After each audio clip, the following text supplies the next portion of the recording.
Could there be a trend in the NFL going? Big Sales, National Football Show. Welcome aboard. Appreciate you stepping in. I've had this debate with Xander Kraus about Justin Fields. I saw something last night. 33-14, they annihilated the New England Patriots. You know, there's franchise quarterbacks in the NFL like Patrick Mahomes, like Josh Allen, Joe Burrow. That's the new wave that's coming into the league. Traditional, right? Maybe Jalen Hurts is setting a trend. I think Matt Eberflus, the head coach of the Bears, has taken a page out of Nick Sirianni's playbook, and I think they're starting to coach him like Hurts. And they should. I think the problem in Chicago, they were trying to coach him as a drop-back quarterback. He's not. He wasn't that when he was at Ohio State. Did what you saw last night with Justin Fields, did that not remind you of Jalen Hurts last night? Maybe in Chicago, they're going to start doing something that they haven't done in 60 years. They're going to start coaching kids to their talents, especially at the quarterback position. I came away from that game going, I don't know, that looked like Jalen Hurts last night. Maybe Hurts and his style is going to start becoming a trend in the NFL. You're going to have your traditional drop back guys. You'll always have that. But now what Hurts is doing, you don't have to have 475 yards in passing offense. Balanced attack, great old. Now, you have to have great components around that style. Because the one thing in Chicago that they're still lacking, in my opinion, they're still lacking an offensive line. There's a lot of holes on that football team. Chicago has holes everywhere. Not really any big playmaker wide receivers, right? You don't see any playmakers out there. The running game is good. Maybe what they're doing now is taking a little bit of what they're seeing in Philadelphia with Jalen Hurts. And maybe what they're doing now is they're replicating what Jalen's doing and Nick Sirianni and Shane Steichen and what they're doing with that offense. I agree with Xander. Chicago doesn't really have anything on that offense. There's nothing there. And he played really well last night. I was happy for the kid because I've been saying he's a bust. You know, it's the way they were coaching him that was more of a bust. You started coaching him like Jalen Hurts? I don't know. He looked pretty decent last night. He looked pretty decent last night. And that's the first step that and by the way, let's not forget something. He's a young quarterback going against Bill Belichick. That's a pretty good win for him. You know, you went against one of the best defensive minds in the NFL, and I thought he had a hell of a football game last night. Paul says now he's like Hurts. No, jackass. I said he's being coached like Hurts, and that was the result. Did you not hear what I said?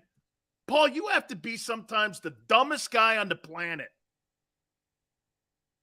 I said they're coaching him, and they finally are doing something and not jamming a system down his throat.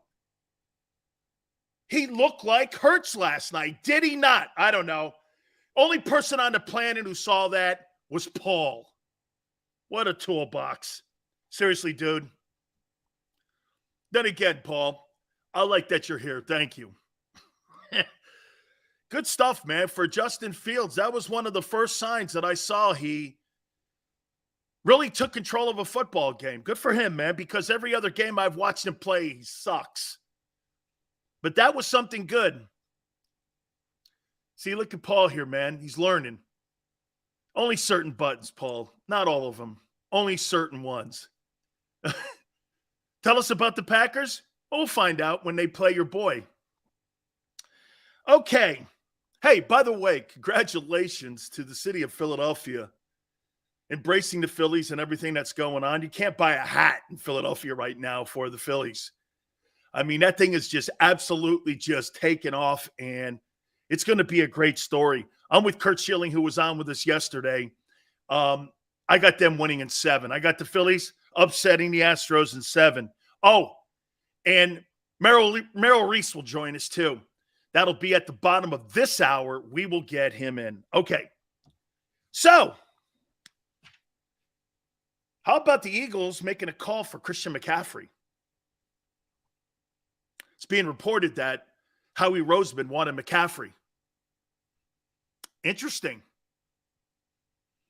Probably a rental. But he made a call to Carolina, as did a few other teams. It is according to Adam Schefter, not Big Sills. Adam Schefter reporting that the Philadelphia Eagles and Howie Roseman contacted Carolina on the availability of what the asking price would be for Christian McCaffrey. Wow. That tells me something else here, and I'll tell you what that is in a minute. How's that? It's not so much that you didn't land him, but it tells me where they're looking now. There's no question that Howie has called Cleveland for Kareem Hunt. Well, hey, wealthy? Yeah, for a fourth. How about this? CBS Sports is reporting it too, that the Eagles contacted Carolina. Adam Schefter reporting that Howie Roseman contacted Carolina. This ain't me saying this. These are your boys saying this. That he wanted to try to bring McCaffrey into Philadelphia. What? I brought that up a week ago. You guys thought I was crazy. Howie made a call for Christian McCaffrey. Because we know everyone at the NovaCare Center watches. Howie was just sniffing around? Then why is he calling Cleveland for Kareem Hunt? Why is he calling for Kareem Hunt? Because Hurts cannot be our goal line back forever. That's Xander. Correct. Can you imagine if you had what they have in Dallas with Kareem Hunt and Miles Sanders in the backfield? The Eagles will go undefeated. The Eagles will go undefeated if they land Kareem Hunt. Still sniffing? Why would you call one team and then another team about the availability of a back? They've called Cleveland. I have it under great authority, not just the reports that are out there, but I have friends inside that organization that I've known for 35 years. That the Philadelphia Eagles have contacted Andrew Berry about the possibility. Gee, Andrew Berry and Howie Roseman, is there a good relationship there? On what it would cost for Kareem Hunt. You think they're starting to look at what 2017 was with a die and LeGarrette Blount? And you put a tandem backfield together? It'd be one of the best red zone offenses in the league.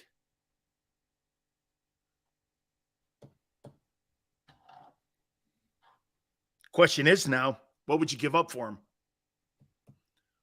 What would you give up for Kareem Hunt?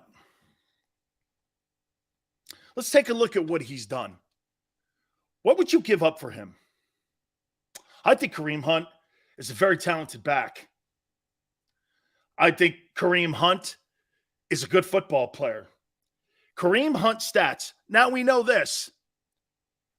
He has been sharing the last couple of years the backfield with Nick Chubb. Let's not forget something also. It was John Dorsey that brought him in. It wasn't Andrew Berry. Dorsey knew him, of course, from Kansas City when he ran Kansas City. Here is Kareem Hunt's statistics over the last. In 2017, his first year in the league, by the way, he was 21 then. He led the National Football League in rushing. 13-27, 8 touchdowns. He had 53 catches for 455 and 3 touchdowns. That's pretty productive. 1782 in total yards. 834, 179. That's a suspension. Back to 841. 387. I mean, make no mistake about it, this kid's a very talented guy. What would you give up for him? Hurts is solid, though. I would give up a third and a box of cannolis. I like it. I like the cannolis. No. Leave the third, grab the cannolis. Thank you. That's not bad. He did really great in Andy Reid's system. He really did. Third and a fifth. Would you give up a third and a fifth? Sills, would they really realistically want him? I think so. I think he could change the dynamic. You would be taking more heat off of dude, get this. Don't you guys see this? Don't you guys see this if you added Kareem Hunt to the mix in the backfield? Imagine what Jalen Hurts' third downs would look like, even more powerful if you had threats with Miles Sanders and Kareem Hunt running the ball. On third down, get this, Sanders running the ball, Hurts running the ball. His amount of carries would go down, but his effectiveness on third down running would be bigger. What you're trying to do is have impactful runs for him. You don't want him carrying the ball 15 times a game. And I'm not saying he's carrying it 15 times a game, but we've seen multiple games where he's been over 10 carries. That's not something you want or something that will last. You add him to that mix, his third down rushing becomes more effective, in my opinion, and his yards per carry become even more dangerous in open field. Do you agree? Kareem Hunt is no. Jay Adai. Bro, I think he is. I think you're wrong. I think he's really a good back. Realistically, I think they're well, here. Sean, they made a call for McCaffrey. Now they're making a call for he's in the market for a running back right now. He's clearly looking for another running back. He's called 2 teams. November 1 is next week. He's made a call. Here's what I would give up. Man, the third rounder is a big pick. I'd have to give a conditional third round. Like if he was impactful. Then if it wasn't impactful, I would have to say it's a 4th rounder. I would have conditional picks on this. Because you've got to get production. You can't do this. Now, I don't know if Cleveland would go for a conditional pick. Because there's going to be other teams out there that are going to be vying. Boy, the Rams have to be, but I don't know what the Rams have. And I don't even know if the Rams have any cap space to try to bring a guy like that in. So I think the Rams are wedged up against the cap, and I don't know what kind of assets you would give. I mean, would you, if you're the Jets, bring him in? If you're the Dolphins, would you add that to the mix? If you're the Bucks have to be looking at Kareem Hunt. They've got to be looking because they've got to get that running game going. I think the Bucks are more in the market for a offensive tackle, Andre Dillard. But the Bucks are not going to get any kind of response from Philadelphia on helping them because they're all in the mix right now to try to maybe make it and play in the playoffs. They may be facing one another. Eagles aren't going to help the Bucks out right now. In-season trades are a little tricky. I would like Kareem Hunt along with a DE. Ronald, I don't think it's going to be that productive of a trading deadline for Philly. But you've got to feel right now, Howie Roseman feels he's close. How about this? He's got to feel he's closer now to a Super Bowl than he did when he was in 17. So he may push some of his chips in that he has with all those draft choices that he has next year. He feels he's close because you know why? Look at the NFC right now. There is I got Big Sil's Power 10 football teams. I got to tell you, man, it's a struggle to find NFC teams that are competitive. Today, it may change in a month. I don't know. But right now, Seattle? Really? I mean, I have a hard time with that. He's got to feel he's close. He's 6-0. He's relatively healthy. His offense has all the pieces it needs to win. His defense, he does need more of a pass rusher. But guys, Kareem Hunt could be the thing that tips it over and puts you in the Super Bowl for sure. This is the first year I don't fear Tom Brady. Philly, I don't fear him in a regular season ball game, but I would in the playoffs. Without CMC, the Panthers ran for 160 yards versus the Bucs. I hear you, man. I don't know what happened to Todd Bowles' defense. Dallas just picked up the Raider defensive tackle. They did. They got better and stouter up front. I want a second tight end. Richie, that makes no sense. I understand the depth. I get it. You're right. That's something you address in the offseason. Boy, Kareem Hunt, Howie's in the market right now. He's picking the phone up and he's contacting teams for a running back. Kareem Hunt's number one on his list right now. Christian McCaffrey, dude, that was a real thing. Howie didn't feel comfortable giving up the assets on what they gave up. That's why he didn't make the deal. Probably the money too. But he was still in the mix, according to Adam Schefter. That's pretty amazing. This guy was all in. Let me get to the next topic now. What does that tell you in the status of the future of Jalen Hurts now that Howie's out making calls for Christian McCaffrey and Kareem Hunt? Isn't this now more your feeling that the organization is going to continue to put assets around Jalen Hurts? Boy, I'll tell you.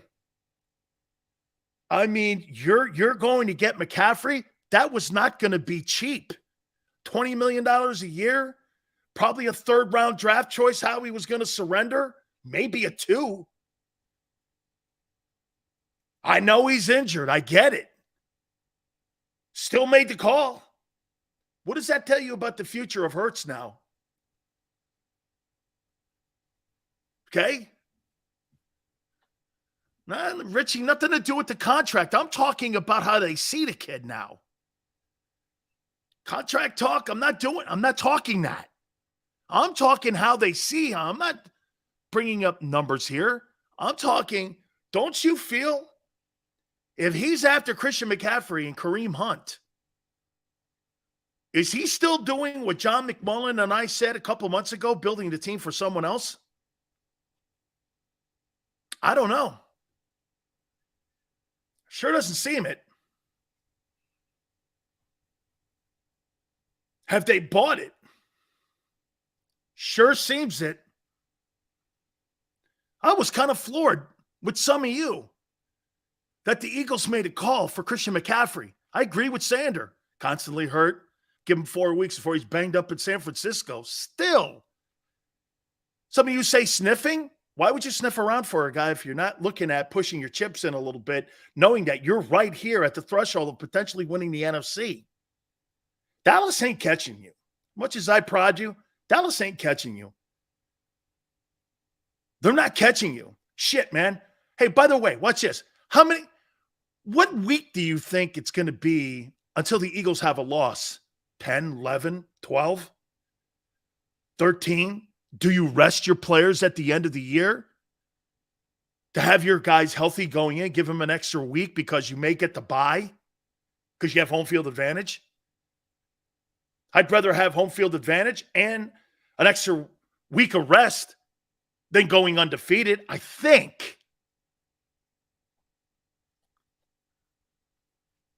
I got to tell you, man, how I read that and how I read his actions, more so than what they're saying, is that the Eagles now, man, they're totally buying into Jalen. Those first two draft choices next year are not going to be used on a quarterback. They are not, unless the world falls in on Jalen Hurts. There is no way the Philadelphia Eagles are drafting a quarterback in 2023, and I will say that with conviction. There is no way they're drafting a quarterback now. I can't believe. I thought we'd have to wait to the end of the year to say that, but on October 25th, there is absolutely no way the Eagles are drafting a quarterback in next year's draft. Again, this thing would have to unravel incredibly as we saw them play as good as they did in the first 6 games for that to happen, and I don't see that happen. Do you? I think Titans may be the upset. Ronald goes, I can't see one. Ronald, I can't see one either unless there's injury somewhere. JM, Steelers? Well, they beat the Bucs, but dude, that offense doesn't scare me. The Steelers have shitty offensive football players. Andrew says, you're seeing what the market will bear. Is this difficult, Dan? No. But what I'm seeing is Howie's actions right now telling me that there's no way they're using those first 2 picks next year on a quarterback. Absolutely no way. O-line, edge rusher, maybe a position they can't re-sign, maybe another DT. I don't know. There's no way. By the way, what's that pick now with the Saints? Can somebody tell me the update on what the Saints pick is? The traditional pocket passer not doing well this year. Really? I think Josh Allen and Patrick Mahomes and Joe Burrow doing just fine. I think they're okay. It's not happening until the 4th round. I agree, Ronald. I think they'll draft a quarterback, but I don't think the Eagles are going to use their first 3 picks. It's still at number 4 right now. Bro, you got the 4th pick in the draft next year, and you got the 32nd pick as of right now. Man, you could take that 32nd pick or that 4th pick, say Will Anderson's gone, and you could take that 4th pick, trade down, get alignment somewhere down in the 10s and 11s and have 3 number 1s next year. Dude, you're in the top 5. Do you know what that means when you're in the top 5? That means you can parlay that pick into multiple first-rounders. Howie's got to be looking at that 4th pick. If it ain't Anderson, I'm trading out of that bitch. And you're afforded that because you bought Jalen. You bought it. Christian McCaffrey, Kareem Hunt, before the trading deadline, Howie Roseman's tea leaves, I'm reading them. He sold on Jalen Hurts. He is. I think this organization is now sold on Jalen Hurts, and I'll tell you why one more time why. If you're calling the Carolina Panthers for Christian McCaffrey, according to Adam Schefter, and you're hearing people from CBS Sports saying that the Eagles contacted Carolina for Christian McCaffrey, and now they've contacted Philadelphia's contacted Cleveland and Andrew Berry for the potential of Kareem Hunt. This is not me reporting it. These are CBS and Adam Schefter are saying this. They're bought into Jalen. Those 2 number 1 picks next year are not being used on a quarterback. Right now, the Saints pick is number 4. Dude, October 25th tells you that right now, unless a catastrophe happens, Jalen Hurts is your quarterback for the next 7 years. In my opinion, you called for Christian McCaffrey. Wow. Let's bring in the legendary voice of the Philadelphia Eagles, Merrill Reese. Merrill, boy, I'll tell you, man, Adam Schefter reporting, CBS Sports reporting that the Eagles contacted Carolina for the potential of trying to make a trade for Christian McCaffrey. There's now a report out there with CBS Sports that the Eagles have contacted Andrew Berry in Cleveland for Kareem Hunt. Howie being Howie again and being active, I think just reading the tea leaves for me, on October 25th, there's no way they're using those first 2 picks next year on a quarterback, and I think they're sold on him. How do you read that? Dan, how could you not be? Yeah. How could you not be? He's been one of the top 5 quarterbacks in football this year, and he's among those who has a shot right now. I mean, as things stand right now, as an MVP for the 2022 season. How can you not be sold on the way he is playing? He's been spectacular. And the team. How about that? I'll even make this to you, Merrill. Can you name me a quarterback in the NFC that's played better ball than him? No, not this year. And he's only in his 3rd year. I mean, Merrill, that's Tom Brady and Aaron Rodgers. Yeah. I mean, that just shows you where they are. I'm not putting him with the GOAT and Aaron Rodgers right now. But as a quarterback who has started now, let's see, 26 games. I think that's what it's about, 26 games he started. He's playing remarkably well. He has the kind of character where you never have to worry about him in any way, shape, or form doing anything but making this organization proud.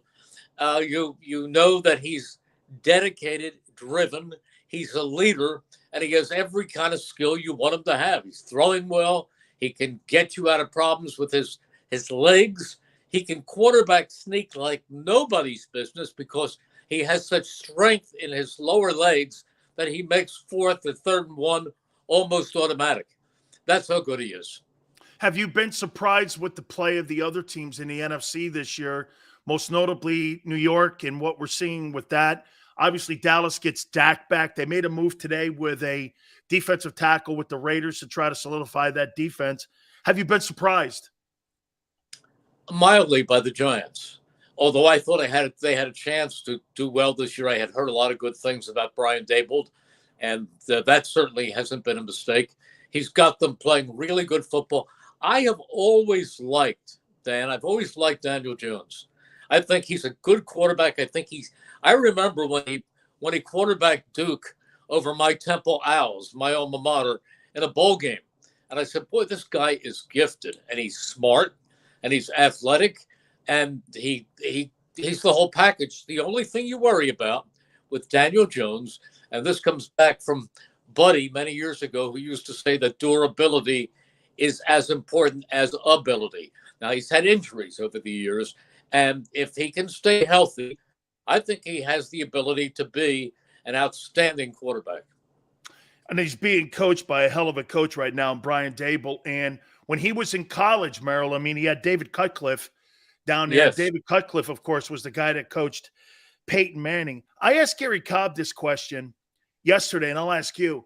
Would you have wished to have that bye a little bit later in the year, or do you think that bye came at the right time because of all the nicks and such that we saw with the offensive line going into that Dallas game? Well, you see, I think a bye is wasted later in the season because generally you don't get any good golf days. Early in the season, you get it there 2 or 3 times. That's how I do the bye. December, it does you absolutely no good. No, in all seriousness, from a football perspective, Dan, I think the bye came about at the right time when you're beaten up a little bit. You're on a roll. Now, you'd like them to be able to pick up where they left off. So you worry a little bit about that.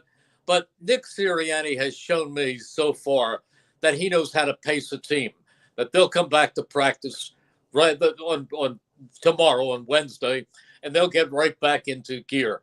I believe Andy Reid was particularly good at winning after the bye, and you had a long sample to go by. But I think Nick will have them ready to play on Sunday, although one thing he will tell them is you're not trying to be 7-0. You're trying to be 1-0. What you've done in those first 6 games means nothing starting Sunday. You are there to beat the Pittsburgh Steelers, and that is your only focus. So I think that's important. What do you make of the reports now that Sirianni, I'm sure, sitting down with Howie, They're looking for another running back. And I think in today's NFL, Merrill, it's not like it was 25 years ago where you had one bell cow guy and he carried the ball 28 times. Now it's kind of like a dual back operation in the NFL today because you're trying to get depth at the position. What do you make of the reports that, they first contacted Carolina to see the availability? Obviously, that's a big price tag, the number, the salary. But now they're also talking to Cleveland on trying to get Kareem Hunt. Is this just Howie covering the bases here, or do you think he really wants to try to upgrade that position to give less carries to Jalen?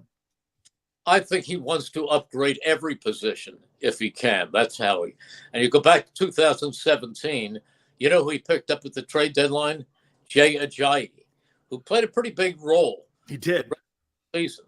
So he's looking, although I don't think he's certainly not desperate because he has Miles Sanders, who's off to a great start. Behind him, he has Boston Scott, who missed a couple of weeks with some rib problems, but he's back. And Boston Scott's really good. I mean, he runs low to the ground, and they can't see him on the other side of the defense. And then he all of a sudden emerges. He's a good back, and he can catch. And they have Kenneth Gainwell as pretty much he has a role now as a third down back with his ability to run, block, and catch. So I don't think it's desperate. I think it's just Howie. I don't want to say being Howie, but Howie being diligent, seeing where he might be able to add more weapons to this team. Merrill, the secondary has been spectacular. CJ has been great. He's picked his game up since the Lions game. And of course, Slay's been a little bit nicked up this year, but still, is this as good a secondary that, again, maybe a little bit? I think Marcus Epps has actually played very well too. I mean, could you compare this to that 17 team? Yeah, I think you can. I think you absolutely can. We were thinking about great secondaries, and you have to go back to the early days of Andy when you had Sheldon Brown, Leno Shepard, and somebody named Dawkins at the safety. That was a pretty good secondary. But this is a good one. I mean, Slay is an elite player. Bradbury, as you pointed out, is doing very, very well. And Marcus Epps. Nobody thought much about Marcus Epps, but he came in, and boy, he's playing really well. Absolutely. The pass rushing, I said this to you a little bit last week, Merrill. Outside of the Washington game, they're going to have a couple more sacks than what they did last year, which means to me they're still going to be at the bottom third of the NFL when it comes to pass rushing. Now, again, I think the pressures have actually picked up, and I don't really think pressures get enough credit when it comes to looking at how you're effective on getting home. And I think actually they've had more pressures this year than what they did a year ago. But is that an area of the team you'd like to see pick up a little bit as we go into this second half of the season? Not necessarily, because I have a great reference of coaches that I've spoken with over the years, and I can bring up. And one of the best I've ever been around as a defensive coordinator was the late Jim Johnson. And he used to say, when you talk about pressures, that's where you get your interceptions. You lose yards with sacks. The offense goes backwards. But with pressures, the interceptions are created. And right now, this team is +9 in turnovers. They're way ahead of the rest of the league. And they have 9 interceptions. And a lot of them come from pressures, which you don't get if you sack the quarterback. Now, I'm not saying sacks aren't important, because they are. But I'm saying that it's a combination of things. I'm not worried about the number of sacks if you tell me they've got 12 plus 12 in turnovers. Yeah, no. And by the way, the second team that's next to them, I mean, it's like a mountain, and it's like the Grand Canyon between first and second. They've absolutely +4. It's incredible. I mean, they're killing it. Merrill, you've been around Philly so long, and you've seen the ebb and flows of excitement, energy. There's an energy in the city now with what the Phillies are doing, what the Eagles are doing, the nice start the Flyers are off to with Tortorella. I mean, even the Sixers a little bit here. It's just an energy. I mean, 1980 would probably be the last time you saw something like that. Maybe 83. You saw a little bit of that. Maybe 08. I don't know. I mean, have you ever felt it like this before where, I mean, everywhere you go, you can't buy a Philly hat.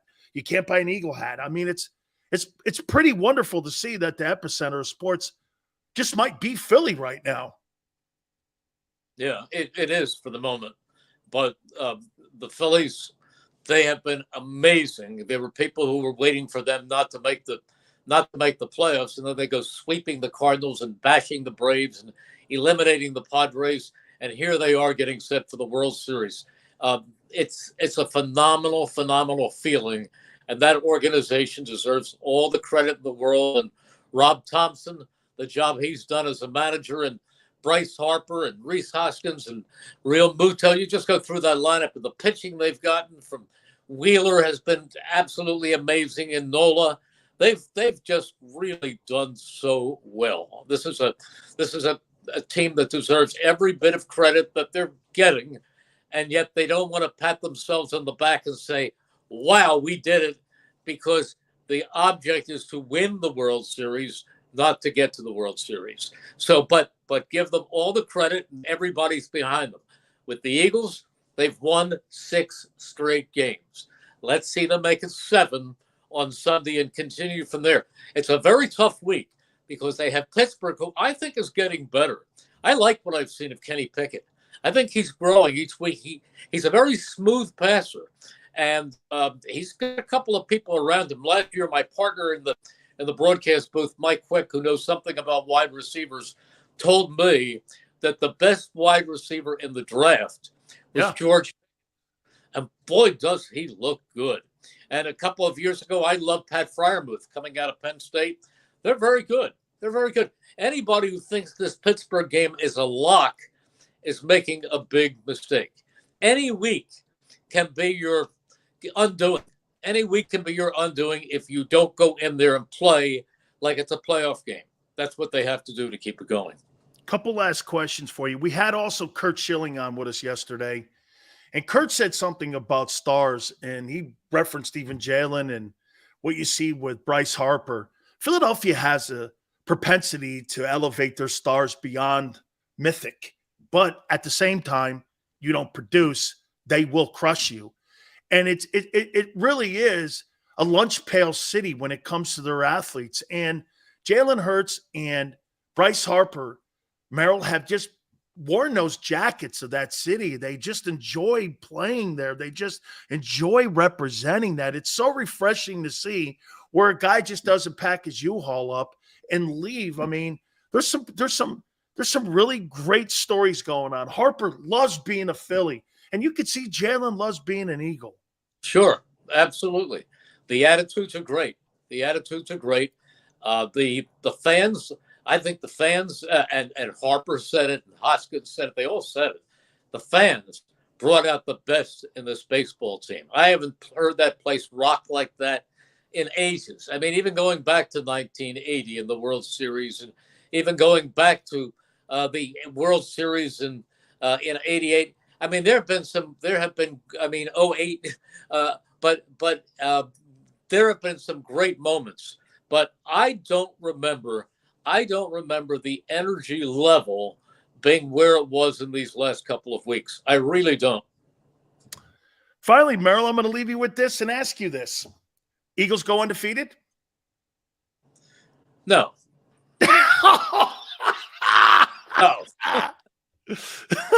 No.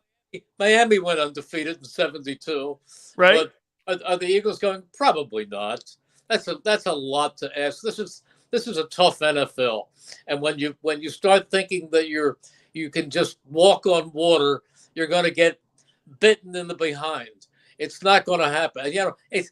Can it happen? Of course, if they keep going 1-0, 1-0, 1-0, 1-0, 10 more times. Yeah, that could happen. But it's very, very unlikely. You know what?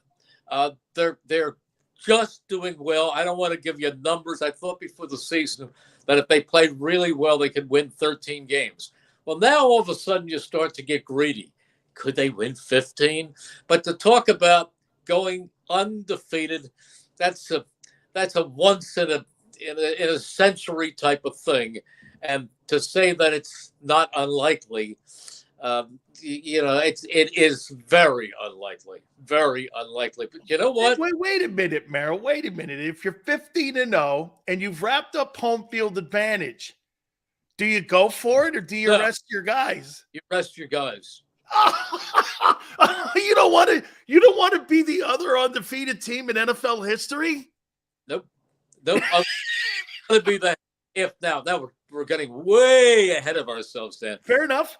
You want to get way ahead of ourselves. If you're 15-0, you're not worried about being the other NFL team to go on. You want to be the healthy team going into the Super Bowl.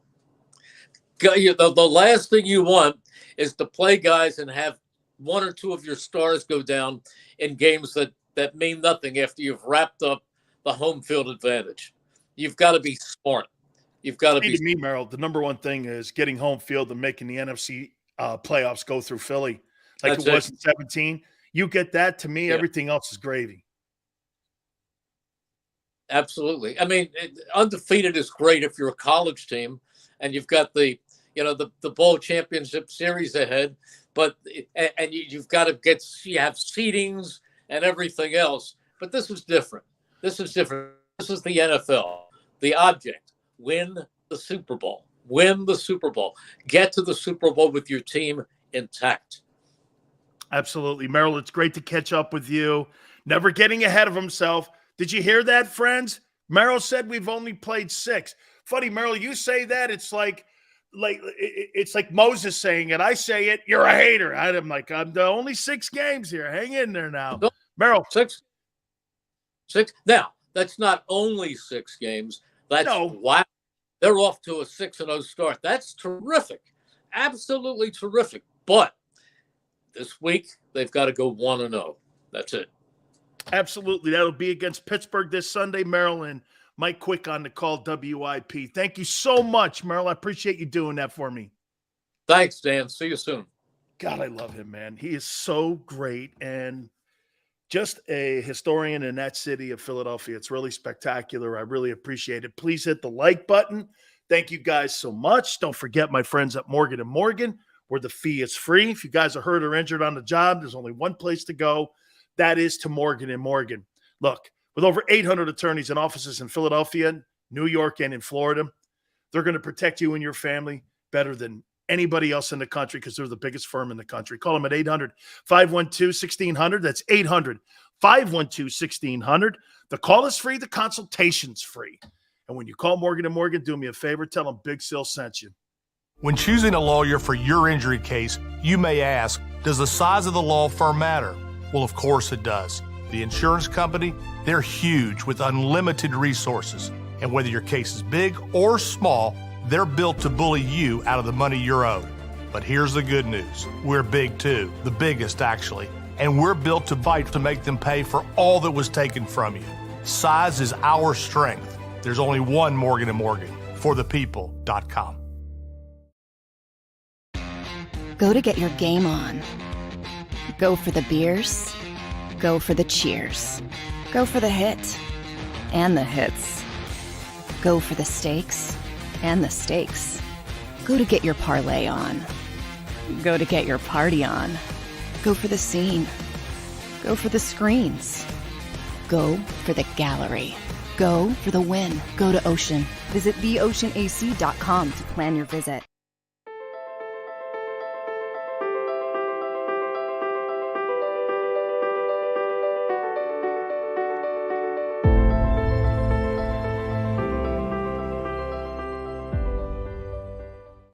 Welcome to Pond Lehocky.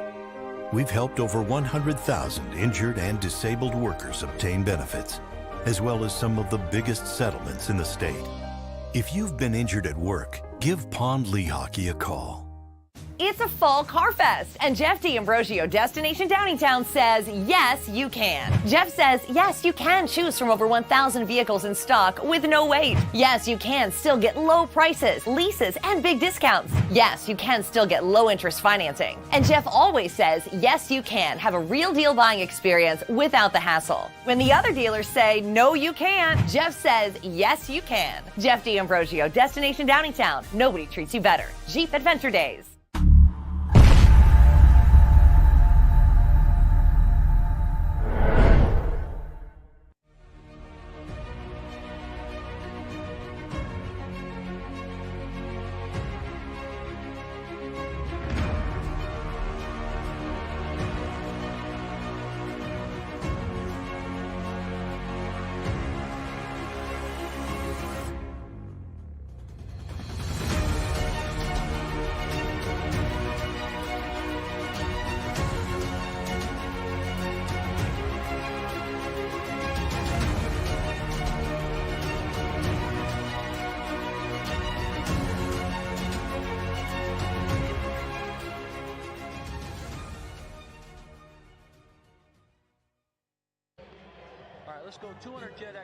Over the last 17 years, we've built a reputation of growing award-winning teams across the country. Staffing is not easy, but that's what we do every day, all day.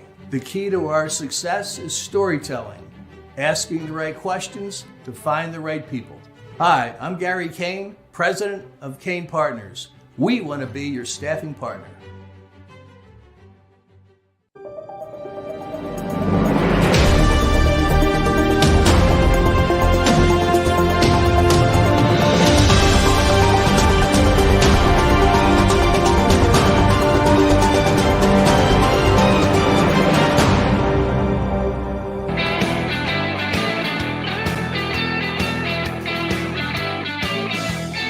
Sills National Football Show, top of the hour. We're going to give you the Big Sills NFL Power Rankings. I think you'll be surprised. I do. Hit the like button. A bunch of bad football, but plays right into what Philly's doing. It does. Now you got Howie Roseman calling other teams, looking for running backs, looking for other pieces to add. As I said at the top of the program here, man, I believe he's sold on Jalen. Again, I'm not going to get into contracts and monies. We've talked about this ad nauseum right now. Okay? But I think now with what I'm seeing with what's going on even in Chicago, look at how they're coaching Justin Fields now. You could see a trend of this. Now, for a guy like Fields and a guy like Jalen Hurts, you have to have perfect pieces around him. Like, you can't have a poor old line with Jalen Hurts. Be running for his life. He's not going to beat you throwing the ball with his fantastic 6 touchdown passes. It's not going to do that. And if he doesn't have quality wide receivers, we see teams in the National Football League like that everywhere. Look at what you're seeing in Green Bay right now. You think he can go up there and change Green Bay around? They got a poor old line and no wideouts. That's not working for Jalen Hurts in Green Bay. Okay? He's got to have a great old line around him. I think he's more dependent on drop-back quarterbacks, actually. But that's okay. They've built that team that way. Actually, he fell into it because that old line has been intact since 17. It's not like they built this team around him. I think they discovered it. And I think they've discovered him. Remember something. As many of you historical changers of reality are out there, you didn't draft this guy to be your starter. Stop doing that. You didn't draft a franchise quarterback. He's evolving into one because of what you have around him also. That includes coaching. But you did not draft this guy as a franchise quarterback. That's not a diss on anything, but don't try to rewrite history here. That sometimes is where my problem is that 90% of people in Philadelphia and around the league, I would say maybe even 95% around the league, but 90% in Philly, never thought this guy was going to be here. And now everybody all of a sudden goes, well, I did. No, you didn't. No, you didn't, or you would never have given Carson Wentz that contract. Fields has more talent than Hurts? I don't think so. You mean he's more athletic than Hurts? Probably.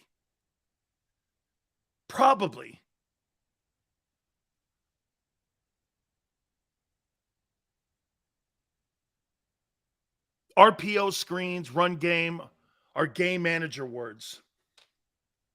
Okay? Who cares if you're a game manager if you're 6-0? Seriously. Okay? Who cares? Who cares if you are? He's a game manager. Well, he's 6-0 and he's got the best record in the National Football League. Do you think anybody really cares? Think anybody cares about that? 6-0. He's like I said, look, guys, I think we all have to look at one thing with Jalen here. It's a unique offense. There's no other offense in the league like it. Chicago's now maybe going to try to duplicate it. Remember what's the number one thing you always hear in the NFL when you see something? Remember the Wildcat spread offenses, West Coast offense? It's a copycat league. Remember you hear that? That's exactly what Chicago saw. Look at what they're doing with Hurts.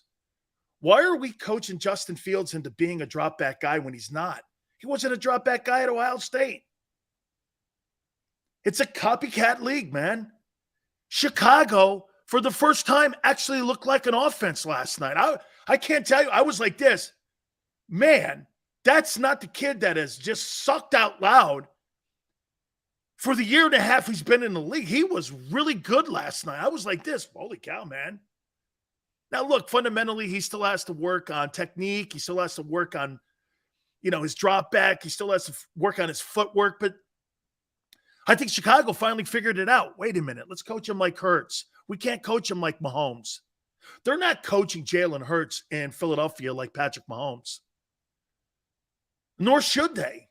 But that's the biggest mistake a lot of people make. Look at what Brian Dable's doing with Daniel Jones. Look at what he's doing. He's coaching this kid. He knows this. Well, that guy runs the ball really well. He's got better wheels than you think. Okay? He's got better wheels than you think. And I think, if I'm not mistaken, I think New York is maybe one of the only teams that have more rushing yards than passing yards. But they're 6-1. They're 6-1. And here's a coach, instead of jamming the Josh Allen system down Daniel Jones' throat, he's coming up with a fundamental boutique kind of offense that what they're doing in Philly, they're kind of duplicating in New York now. You know how hard it is to find one of those guys like Mahomes and Josh Allen?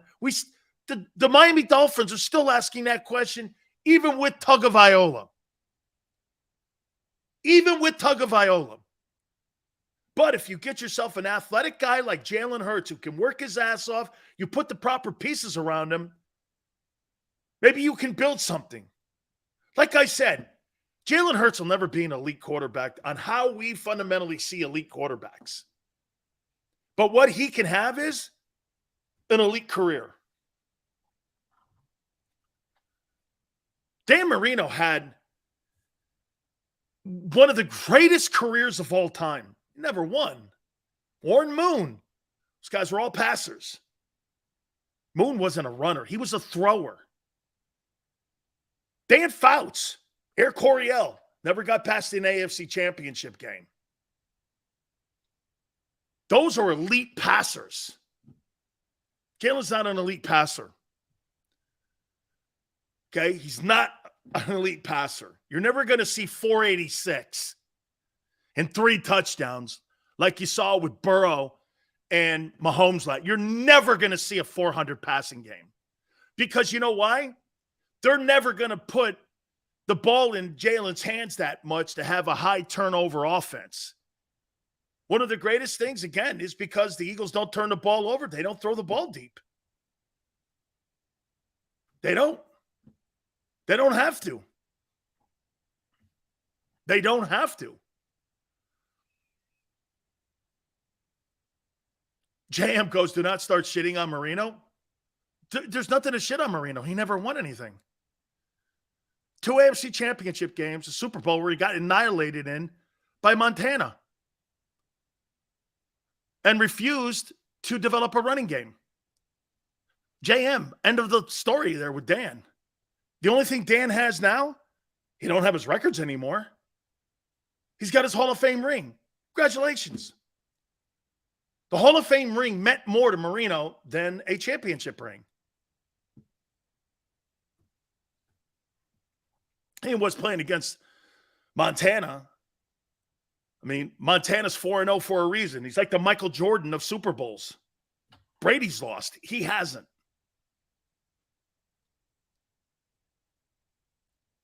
Casey is weak in defense. Bill's weak in the running game. Bro. An elite career will redefine what an elite quarterback can be. Yes. Yes, I think what you're seeing now, I think you're seeing the NFL. Get this, guys. And I think this is a point that many people are missing on what's happened, why you're not seeing a lot of kids coming into the league any longer failing that much when you're drafting quarterbacks. I think what you're seeing is this now. I think you're seeing guys in the NFL going more towards the college game. And what they're doing in the college game, back in the day, once you were a college player like Tommy Frazier or like Charlie Ward, you got to the NFL, they were not running those offenses. They were running 7-step drop. And if you couldn't find and you couldn't read and you couldn't go through progressions, you were finished. That's not what they're doing anymore. Look at Kyler Murray. You think that's a structured offense in Arizona? It looks like somebody sat down on the playground and started drawing plays in the sand every time he steps on the field. Marino was also hurt all the time. That's not how I looked at it. Marino was never hurt. Dan Marino hurt. JM, absolute false information. Marino hurt. He was always hurt. Dan Marino stats. Dan Marino hurt. Let's take a look at that. Games, 16, started 16. 16, started 16. 16, started 16. Started 12. 12 games, NFL strike. 16, 16, 16, 16, 16, 16, 16, 16. 16, 16, 13, 13. 16, 16. I don't know what you're talking about, dog. Marino was never hurt. Never hurt. Oh, now we played hurt. Welcome to the group. So Jalen is redefining that. You guys think Hurts is a star and he's Daniel Jones. I think he's better than Daniel. Then again, Daniel Jones is now being coached by a good coach now. He's had horrible coaches in there, and he had a horrible general manager in Dave Gettleman. Look at what great coaching does for you when you put somebody around you that knows what they're doing. We see that everywhere in the league. Look at Tua. Look at Tua when he throws the ball compared to when Brian Flores was down there. Does Tua look different under Mike McDaniel than he did under Brian Flores? Hey, I know people don't want to say this, okay? I know people want to say this, but Tua looks better under Mike McDaniel than he did under Brian Flores. Shit, the Dolphins look better offensively. Jones and Hurts have similar styles. Yeah, well, I'm with you, Xander. I don't see Daniel Jones as being anything.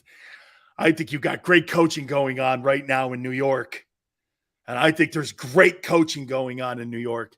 And I do think there's great coaching going on in Philly right now with Shane Steichen, as I told you. Shit, man, Steichen's 15-4 since he took over the play calling duties. There's no coincidence that they're moving the ball because you got yourself a guy working in sequence with the offensive coordinator and the quarterback. And they know strengths and weaknesses. They're not going to have high turnover offense.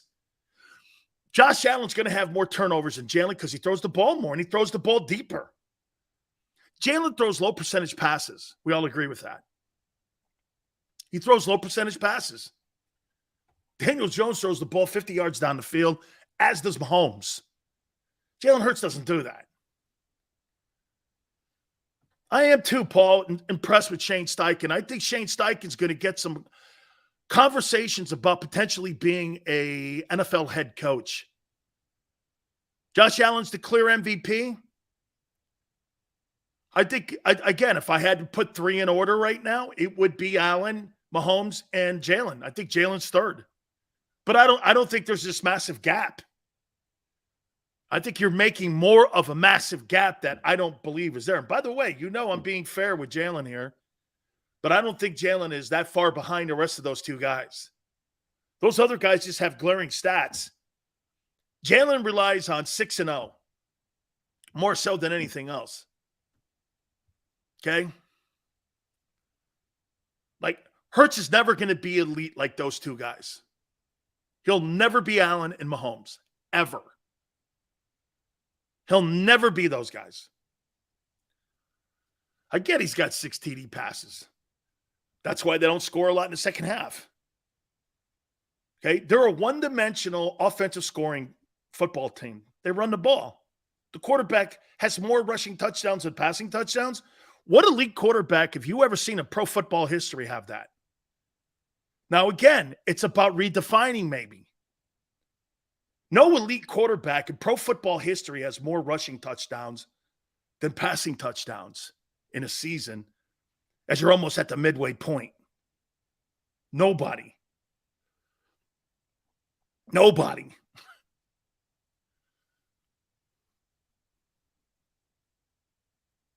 That's right, Maniac. And Maniac, that could be by design. Hurts doesn't throw in the second half. That's why he doesn't have more stats and passing touch. I agree, Maniac. I think he's being coached that way. Okay. Production, I said it's a one-dimensional scoring offense. Still is from a year ago. It's the same. You're going to run the ball to score. You're not going to throw the ball to score because you don't. 16 TDs last year. I mean, he's played, what did Merrill say? He's played 26 games. He's got 22 passing touchdowns. It's not real elite.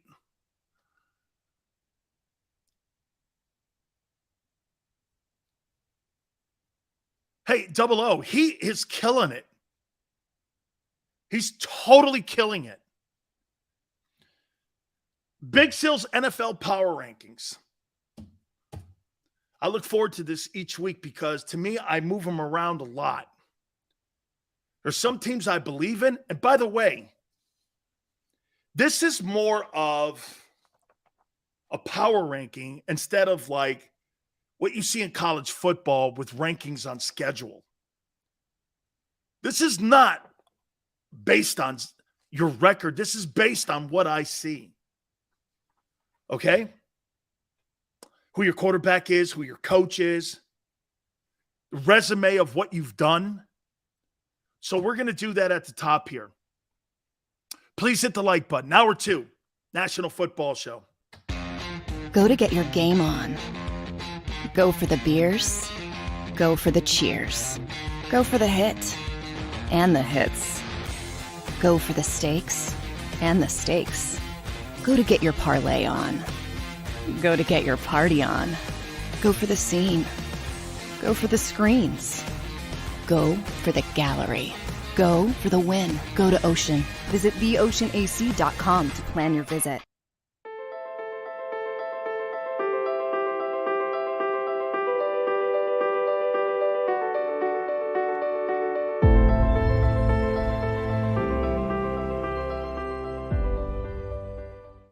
Welcome to Pond Lehocky. We've helped over 100,000 injured and disabled workers obtain benefits, as well as some of the biggest settlements in the state. If you've been injured at work, give Pond Lehocky a call. It's a fall car fest, and Jeff D'Ambrosio, Destination Downingtown, says, yes, you can. Jeff says, yes, you can choose from over 1,000 vehicles in stock with no wait. Yes, you can still get low prices, leases, and big discounts. Yes, you can still get low interest financing. And Jeff always says, yes, you can have a real deal buying experience without the hassle. When the other dealers say, no, you can't, Jeff says, yes, you can. Jeff D'Ambrosio, Destination Downingtown. Nobody treats you better. Jeep Adventure Days.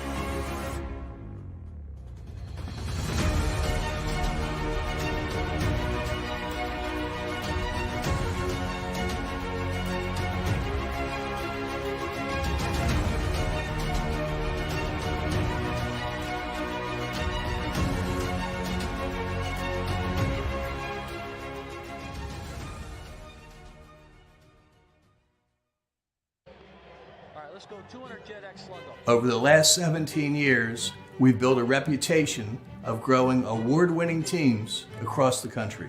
Staffing is not easy, but that's what we do every day, all day. The key to our success is storytelling, asking the right questions to find the right people. Hi, I'm Gary Kane, president of Kane Partners. We want to be your staffing partner.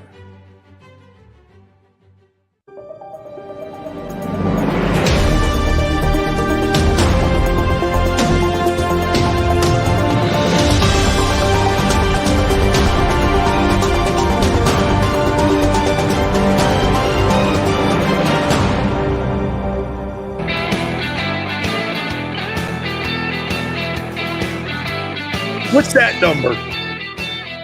Hour 2 National Football Show. What's that? 25 and 28. Do you guys know what that is? 25, 28. Jalen Hurts has 25 starts and 28 touchdown passes. I got to look one more thing up. I was in the process of looking this up. Josh Allen stats. Let me take a look at this. Let's take a look at this here. Josh Allen has played in 66 games started. And he has 120 touchdowns. Okay. Shit, let me just take a look at this. Game started. Let me do first 2 years, just as for shits and giggles here. Game started 11, then 16. That's 7. That's 27 games. Oh my God, it's almost the same as Hurts. Okay, good. How many touchdown passes? Okay. Look at that. 57 and 19. Okay. Just checking. Welcome aboard National Football Show. Appreciate everybody coming in here. Big Sil's Power Rankings. What teams have now moved into the top 10? What teams have moved out of the top 10? Who is your number one team in the National Football League? Josh Allen says Anthony was a top 10 pick. Okay. What's your point? Of course he was. You guys are using stats without context. Okay.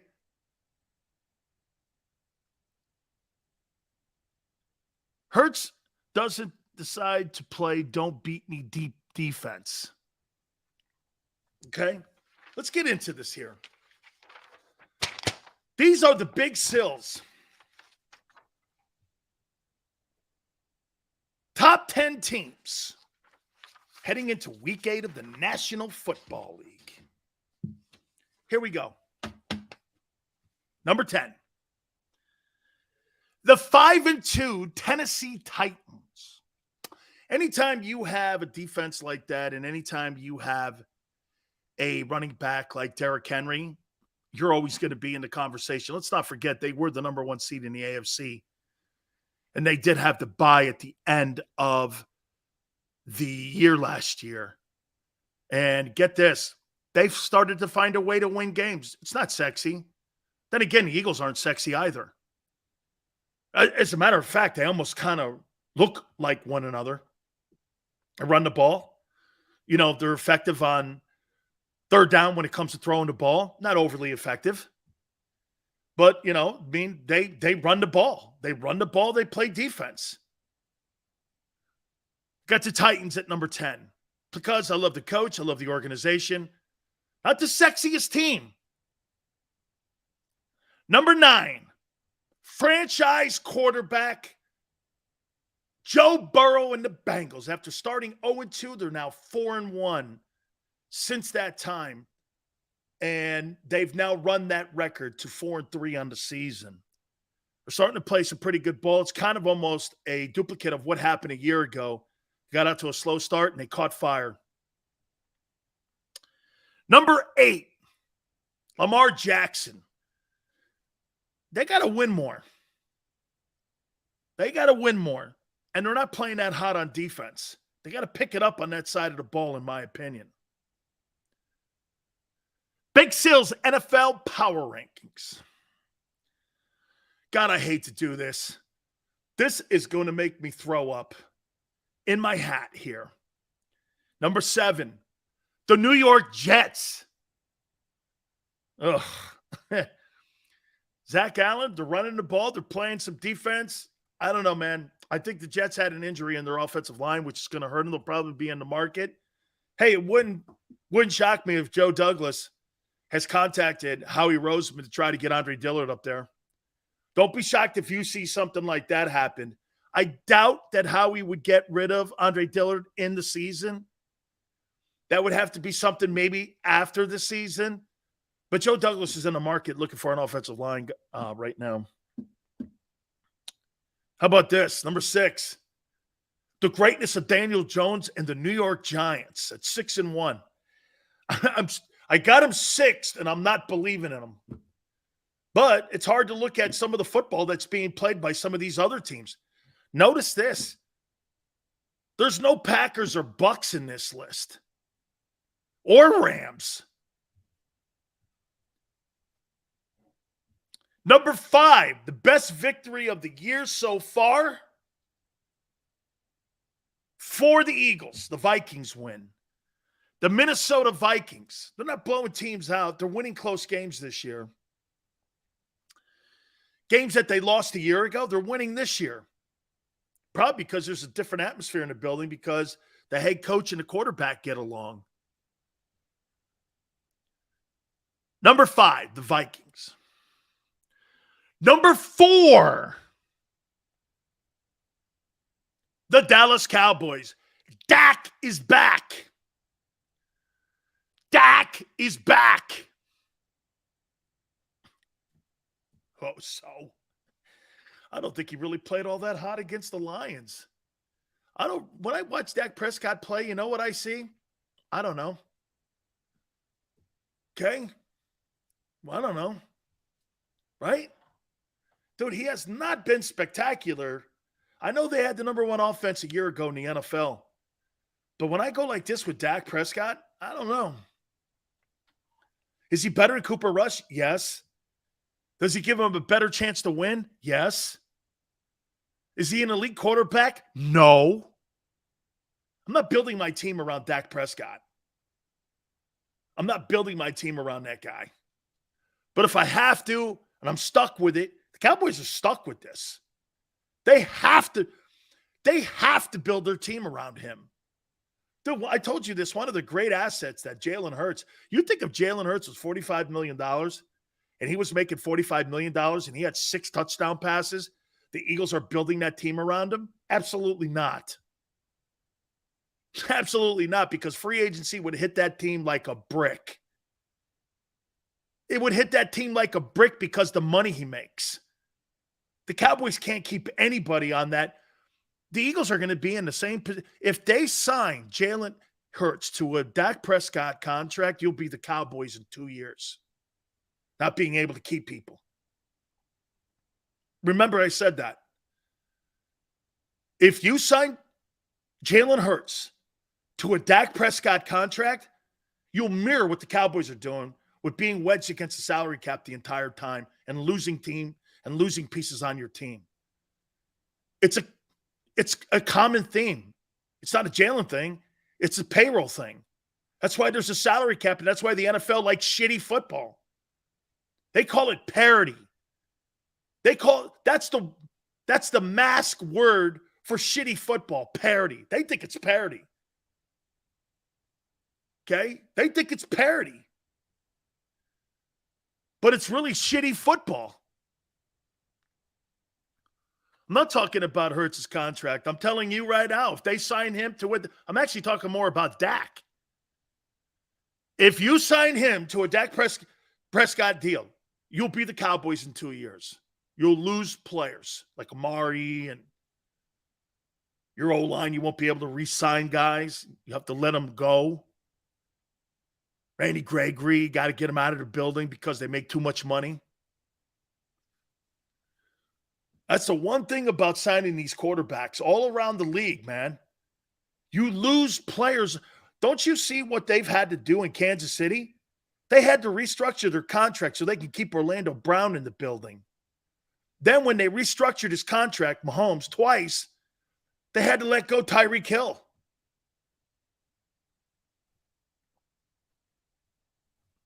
This is not like some sort of epiphany that I'm coming up with now. Like I said, Dak Prescott kills that team with that salary he makes. He ain't delivering the goods. How many playoff wins does he have? One? Would he beat Seattle? Come on, man. $42 million for one playoff win. Come on, guy. Got to be better than that. You know, you guys shit all over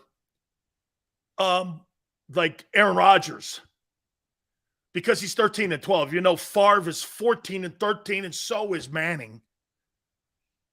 Dak Prescott's got one playoff win since he's been in Dallas. Yeah, right. That's a great return on investment. Yeah, but he throws for a lot of yards, whatever. And you got to rip your team apart because he makes too much. Joey Harrington, Dak, I don't think so. Dak's better than Joey Harrington. He was a bum. Dominic Sills, the Eagles would certainly lose some players if Hurts got a big deal, but you discredit Howie's ability to finesse the cap and steal players and deals. He's been really great the last 2 years. Why has he still got the Alshon Jeffries $5 million on the salary cap this year? How about them deals? Don't forget all them signs that he made, too, that were dog shit signs. The Carson Wentz deal was a shit deal. The Jeffries deal was a shit deal. Some of them draft trades, last 2 years, he's been brilliant. What about those other things? Take a look at the 2000. I mean, go back 3-4 years and look at some of them drafts. The Jalen Ragers of the world. Here we go. The Big Seals NFL Power Rankings. Titans 10, Bengals 9, Ravens 8, Jets 7, Giants 6, Vikings 5, Cowboys 4. Here are your top 3. Big Seals NFL Power Rankings. Number 3. The Kansas City Chiefs. I've moved them down from 2. I think they're struggling a tad on defense. I still think they lack a pass rusher. I've moved them down for the first time this year to number 3. Kansas City Chiefs are the 3rd best team on the Big Seals Power Rankings. Number 2, the Philadelphia Eagles. In my opinion, are the best team in the NFC.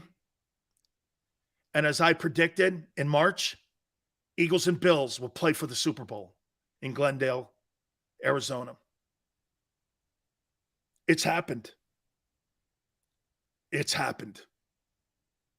You know, when we made the prediction in March, we were just kind of throwing it out that we looked at the NFC. Remember, we were going all over talking about the NFC teams. Rams should be this. The Packers should be this. The Bucs should be this. The Vikings will be improved, maybe a sleeper team, which has turned out to be the only thing that's actually happened. And that I have to give credit to Xander, because Xander was the first one that says, I like this Vikings team. I started doing some homework on it, and he's right. And here they are sitting at 6-1.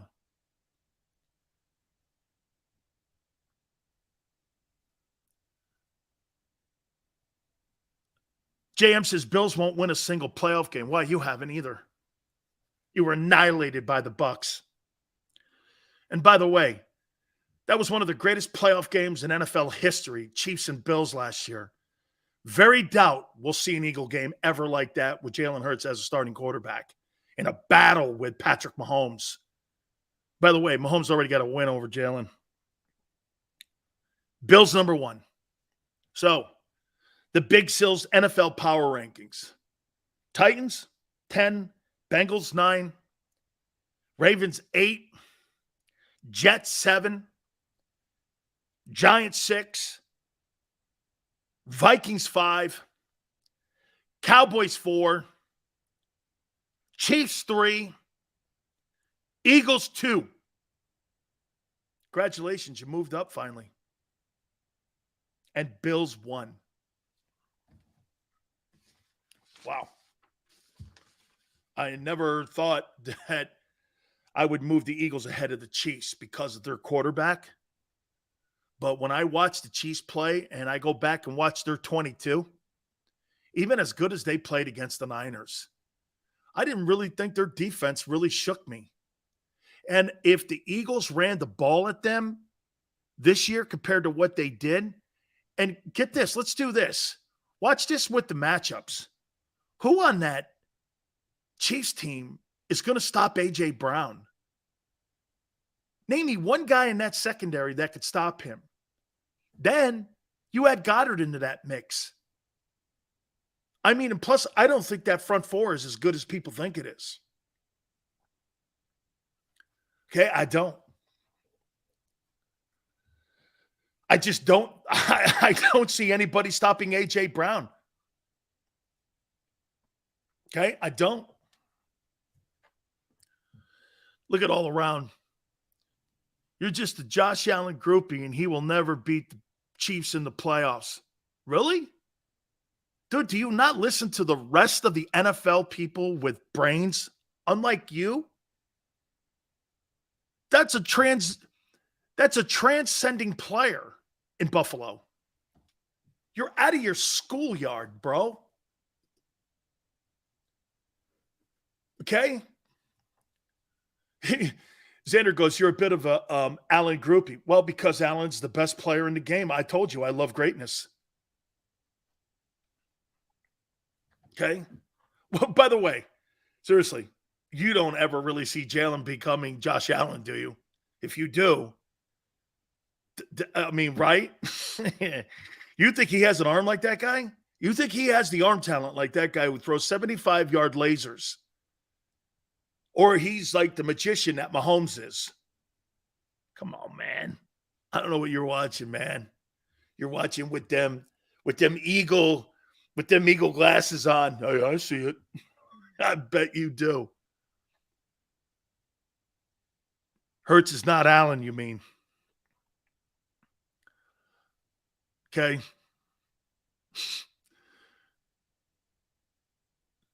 Sills keeps pom-poms under his desk. I do. Told you, I don't. Somebody asked me what my favorite team was. I don't have one. I don't have a favorite team. I don't root for teams. I root for players. I like watching it. Abanya, Sills, I like your top 10 power rankings. The best. Thank you. Allen is going to be another Jim Kelly. Oh, I see. No, but Jalen, hey, I tweet. Oh, my God, that's right. I did tweet it. Even Xander goes, really?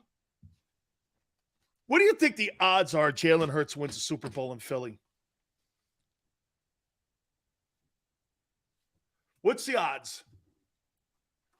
Let's see. Let me name some of the great Let me see some of the great quarterbacks that never won Super Bowls.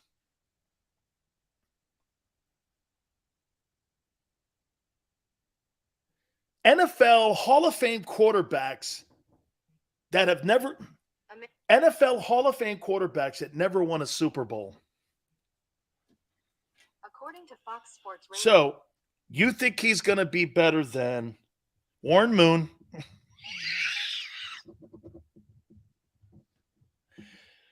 Dan Fouts,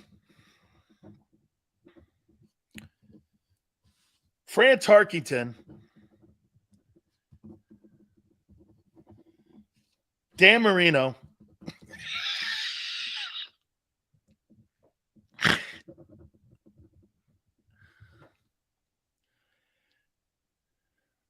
Donovan McNabb will even put in there. He's not Hall of Fame, but Randall Cunningham. Not a Hall of Famer, but better than Tarkington, Fouts, Moon, and Marino. That's classic. That's classic. That's classic. Jalen's going to be better than Warren Moon, Marino, Tarkington, and Fouts.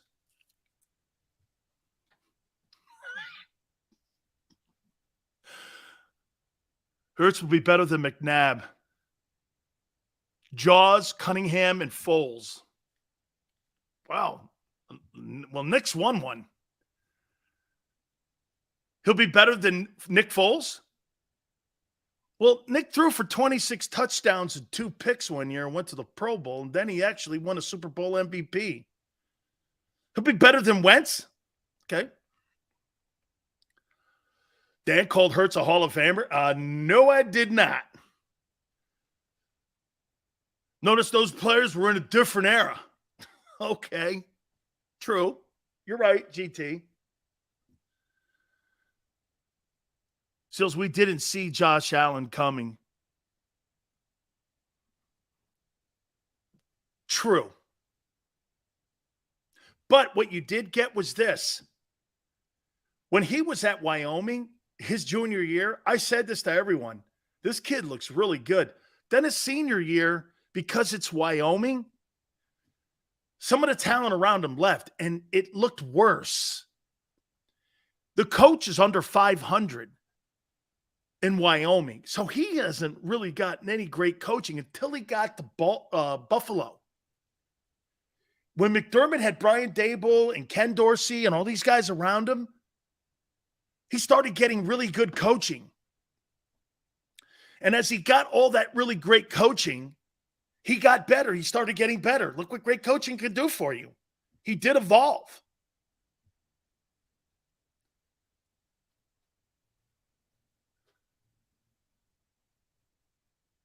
Dynasty, baby. Just ask Michael Irvin. I don't. That's all right. I got you. For every high stat producing quarterback out there that doesn't win Super Bowls, they're mediocre veterans that do. So what's your point? Do you really think that Jalen Hurts is a Super Bowl winning quarterback when Michael Vick wasn't? Donovan McNabb wasn't. Let's just stick to Philly. So McNabb, Cunningham, and Vick couldn't win a Super Bowl, but Hurts is going to be better than those careers.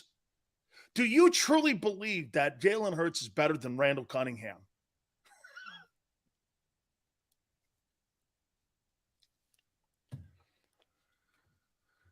You can't believe that.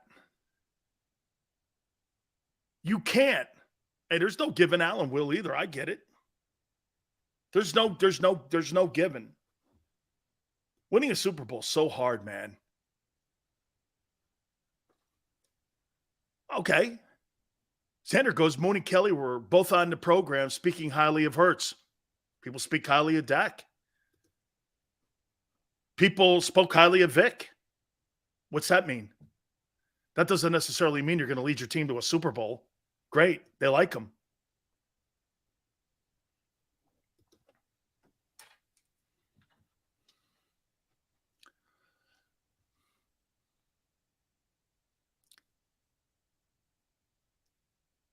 Andy Reid couldn't get over the hump. Yeah, until he got Mahomes. Mahomes got him that thing.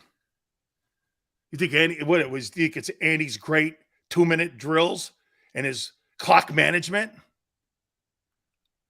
Andy's a great play caller, except with 2 minutes into the half and 2 minutes to close a game out. He just doesn't, those have always been, in Philly, those were issues. Time management to close out a half and to close out a game. You all know what I'm talking about. Andy Reid's not overrated. Andy Reid's a first ballot Hall of Fame coach. He's not overrated.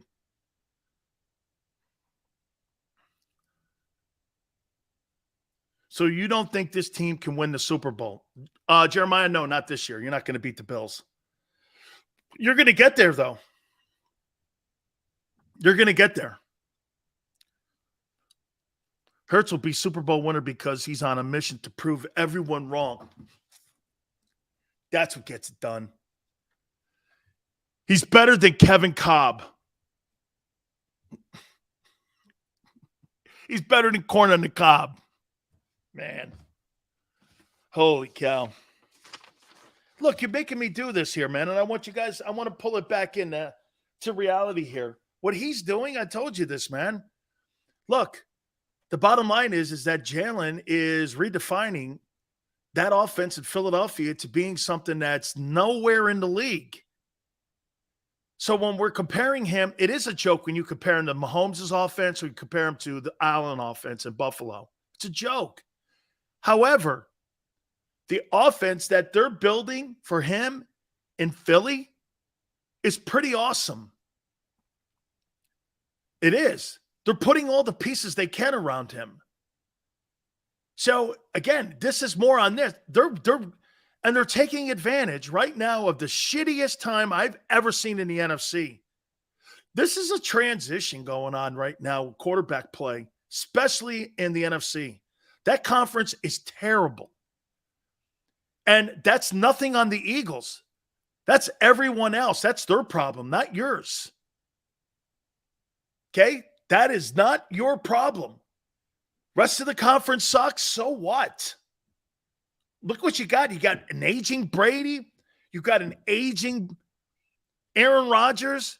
You got an aging Matthew Stafford. The Eagles are getting better, not just getting better as a team, but the conference is getting worse every week. The Bucs were killed by a team that has already surrendered in Carolina.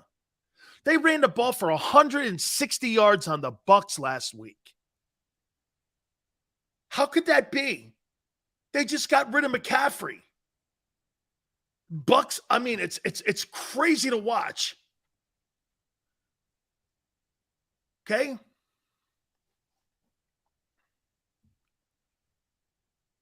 Hurts will be better than Jeff Blake. Jeff Blake, that's funny. Bills have weaknesses. They have no running game and can't control the clock. That's a problem they have. It is a problem. That's why teams come back on them. That's why teams come back a little bit on Kansas City as well. Kansas City don't have a running game. Both those teams struggle in that running game. You know why? Because their quarterbacks hide it. Jalen can't hide any deficiencies on that team. He doesn't have the ability to win a game in the air. If that running game gets stopped in Philly, you're not winning throwing the ball. He is getting better, though. 007. I don't think so much that Stafford sucks. I think that offensive line is atrocious in Los Angeles. I think that line in LA, man, they did, you know what? And they have no money and they have no assets to upgrade. Like they can't go into free agency or they can't ask as the trading deadline on November 1 comes around where they could do anything. What are they going to move? Cooper Kupp? Dude, if I'm them, you got to start thinking about trading Aaron Donald. You're like, never. Well, what are you going to do then for the next 3 years? What are you going to do? You have nothing. You're going to have to make a tough Seattle move. Look at what Pete Carroll did. Pete Carroll said, I got to get out of this thing here with Jamal Adams. You know, he surrendered those 3-1s with the Jets. And he's like, we have nothing. We have nothing. So what did they do? They moved their best player like Jimmy moved Herschel Walker. The Rams are in that same, hey, you're either going to have to move Cooper Kupp or you're going to have to move Aaron Donald.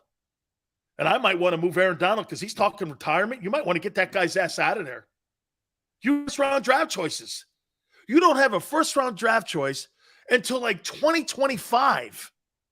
What are you going to do for the next 3 years? Sit around and suck? Okay. I guess that's the price for winning a Super Bowl. You can't do anything.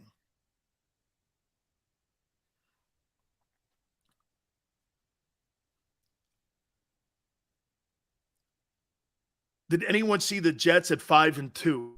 No. No, not at all. Nobody wants Kupp? Well, I think Green Bay would want him. I think Green Bay would take him. Big Swales, what does Jalen have to do to get some serious consideration from you? He is getting serious consideration from me. I picked his team to go to the Super Bowl. Dude, you have me wrong here. The problem with you guys is you're rushing to judgment. Like Merrill Reese said, it's 6 games. Merrill said it. It's 6 games. Relax. Let it happen. Generically. He's not there yet. He's not there. You guys are all talking about projection and potential. 2 words that mean you haven't done shit yet. That's what that is. When you watch him play, he's getting better. Relax. Everyone has to just relax here.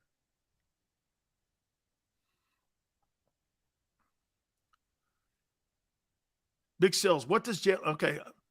Do you pick this team to go to the Super Bowl because of Hurts or everything else on the team? Maniac, because of everything else on the team. It's the most complete team in the league.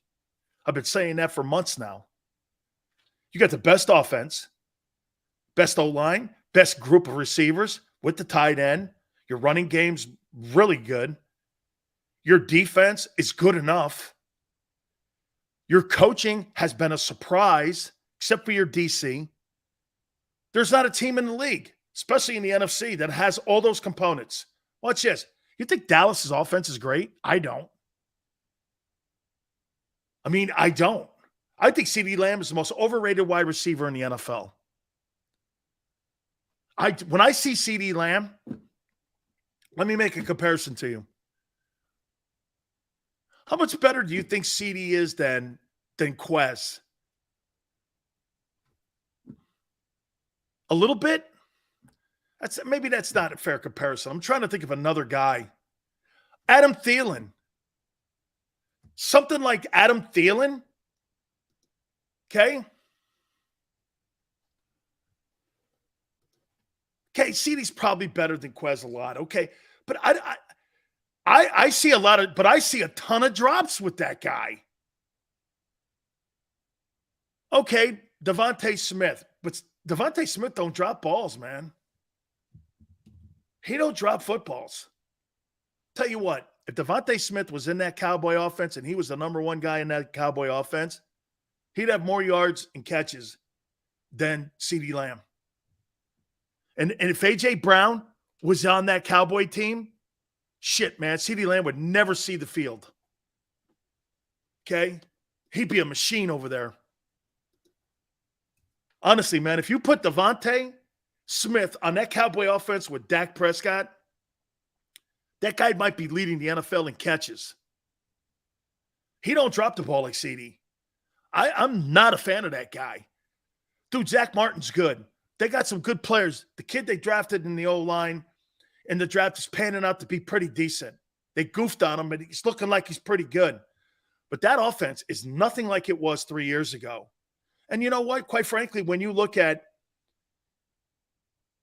Zeke Elliott, I don't know, 65 yards a game. Is that elite? $20 million? I don't know, man. They don't have a better running game than Philly. That's for damn sure. Dude, CeeDee's not, I just don't see elite. Anything that wouldn't take Cooper Kupp is Tony, absolutely. But again, you have to have a prolific passer to help him. Okay, Jared Goff and him were not a gigantic tandem. They weren't one of the best 1-2 tandems in the league. When Stafford got there, they were. You look at his numbers, man. They were Hunter Renfro-ish.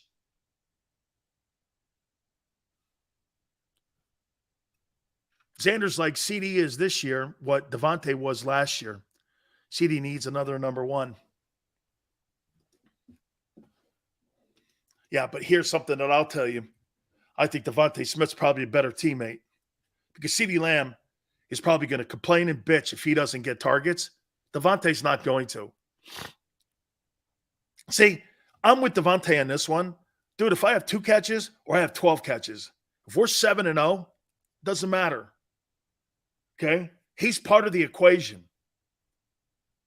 You know, when you guys say sometimes that statistics are really not about the true story of what's going on, do you know what you have with the Eagles that makes it exceptional? You got great teammates. You got guys coming in, you know, lending a hand. You got guys like Jack Driscoll that go from guard to tackle to guard to a right guard to a left. You don't have, can you imagine what the media outrage would be if this were the Cowboys, the Eagle team were the Cowboys, and all of a sudden Devontae got a goose egg when it came to targets? People would be screaming in the locker room trying to come up with bullshit between these guys, and they would try to divide him. You see what Jerry Jones said today? This is the perfect reason why the Eagles clearly going to win the NFC East. You hear what the owner said? You imagine Jeffrey Lurie coming out and says, hey, I'd like to see Jalen Hurts outside the pocket more and throwing the ball a little more. You know, I think it would open up our offense. He said that today about Dak Prescott. I'd like to see Dak get out in the Jerry, you're not a football guy. You pretend you are. You know how much I revere the Joneses, but this is the problem since Jimmy Johnson left. Let the football people run your freaking team. Get out of the way. Get out of the way. If I'm the Eagles, I love hearing that.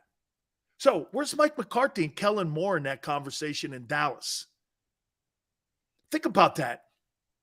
So your head coach, your OC, here's your owner going, I'd like to see Dak. What are you going to do? You're going to roll Dak more? So you're going to roll $42 million. Okay. Good luck to you, kid. I hope you don't get him killed because you don't have the O-line to protect him that Philly does on protecting Jalen Hurts. Dude, you need Dak. If you want to go far in the playoffs with your defense, and you upgraded today getting that tackle from the Raiders, you want to go far in the playoffs, you need to protect Dak Prescott because Cooper Rush, stop with that shit. He's no better than Gardner Minshew. Gardner Minshew is not leading a team to the Super Bowl. With Nick Foles, see, you got to remember something about Foles. Foles was a Pro Bowler. Everyone's like, yeah, well, he was the backup quarterback. Yeah, well, that guy had a Pro Bowl in him, right? Foles was a Pro Bowl guy. We're not talking about substitute guy that sucked, that sat there like, you know, like that guy Chase Daniels. He's not Chase Daniels or Gardner Minshew or any of them dudes. This guy was a Pro Bowler. I mean, that one year that he had 26 TDs and 2 picks, I was like, what? That's like Aaron Rodgers' year. Rashad, didn't Fields remind you of Hurts last night? Rashad, at the beginning of the program, that's exactly what I said that I think they're starting to do in Chicago. I think because now it's a duplicate, it's a league where we all know this. They're going to go out there and they're going to copy. It's a copycat league. I think they're taking the pages out of what Philly's doing, and they're going to create an offense in Chicago. And if they do that, this kid may have a chance. That's the best I've seen Justin Fields look since he was at Ohio State. And like Xander said, and that team doesn't have shit on it. I mean, there is nothing on that football team that I go, yeah, you know what? I don't think there's hey, how about this? I don't think that there's a guy on that Bears offense that could start in Philly. Okay? I don't think there's a guy on that team.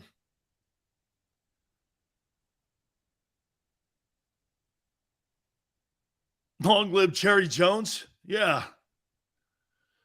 Dallas will crumble in December. Yeah, because the owner will get in the way. Dude, get out of the way. Again, maybe if you're the Philadelphia Eagles, you love hearing that. The owner's barking again. undermining the head coach, Mike McCarthy. Man, I'll tell you this. Would you really think the Dallas Cowboy coaching job is a good job?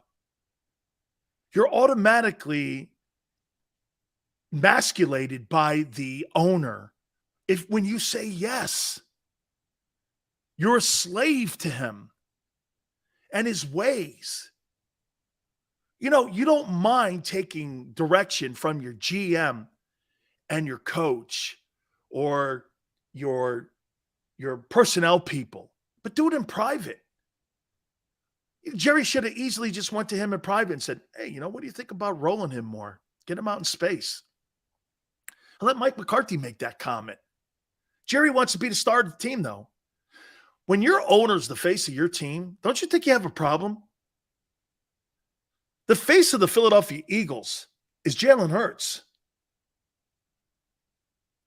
It's Jalen Hurts.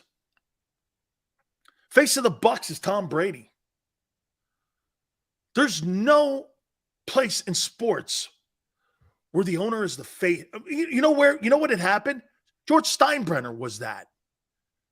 But George Steinbrenner let his baseball people be baseball people. And that's why George won. Steinbrenner's probably the greatest owner in sports.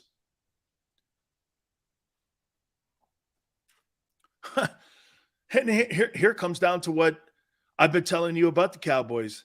Which makes more money? That's what Jerry Jones does. That's right. That's why Jerry Jones is the #1 television show every year. That's all he gives a shit about. See how me talking about him right now? Jerry wants that. Winning. He is winning. He is winning. All right, let me take a time out. Appreciate it. Please hit the like button. Keep it here on the National Football Show. Go to get your game on.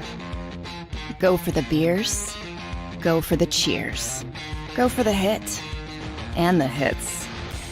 Go for the stakes and the stakes. Go to get your parlay on. Go to get your party on. Go for the scene. Go for the screens. Go for the gallery.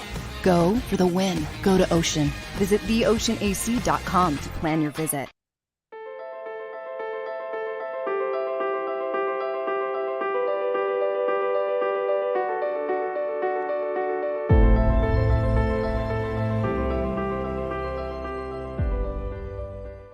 It's a fall car fest, and Jeff D'Ambrosio, Destination Downingtown, says, yes, you can. Jeff says, yes, you can choose from over 1,000 vehicles in stock with no wait. Yes, you can still get low prices, leases, and big discounts. Yes, you can still get low interest financing. And Jeff always says, yes, you can have a real deal buying experience without the hassle. When the other dealers say, no, you can't, Jeff says, yes, you can. Jeff D'Ambrosio, Destination Downingtown. Nobody treats you better. Jeep Adventure Days.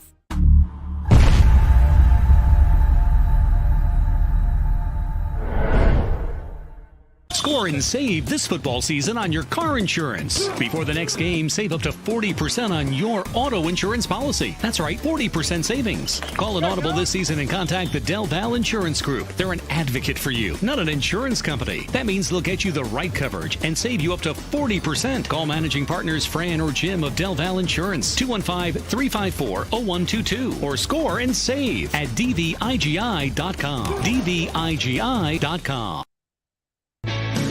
Hi everybody, my name's Jason Lombardi. I'm an inspector at DryTech. At DryTech we offer 3 major services, the first one being basement waterproofing. The second service we offer is foundation and structural repairs. And then the third service that we offer is mold remediation. If you feel you are having a waterproofing issue, give DryTech a call or check us out online.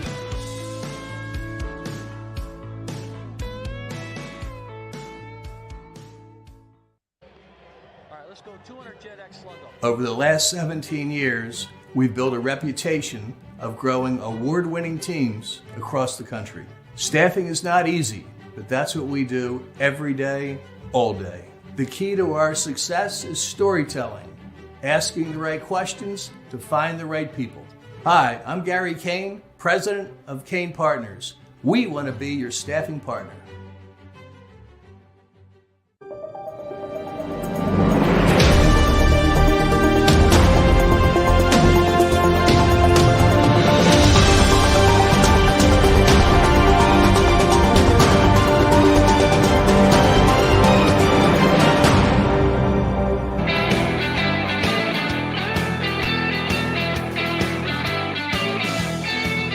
National Football Show. Please hit the like button. Thank you very much.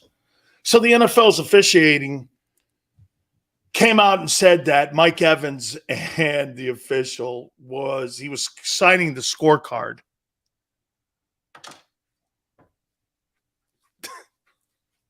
Does anybody believe that? By the way, I did a little homework on the official that asked Mike Evans, the wide receiver for the Buccaneers, to sign the scorecard. I wrote his name down. I don't have it. You know what college he went to? What college do you think the referee that asked Mike Evans to sign something, scorecard autograph, what college do you think that ref went to? I'll give you a second. What college did he go to? How many people know? Okay, how many people know the college that Mike Evans went to?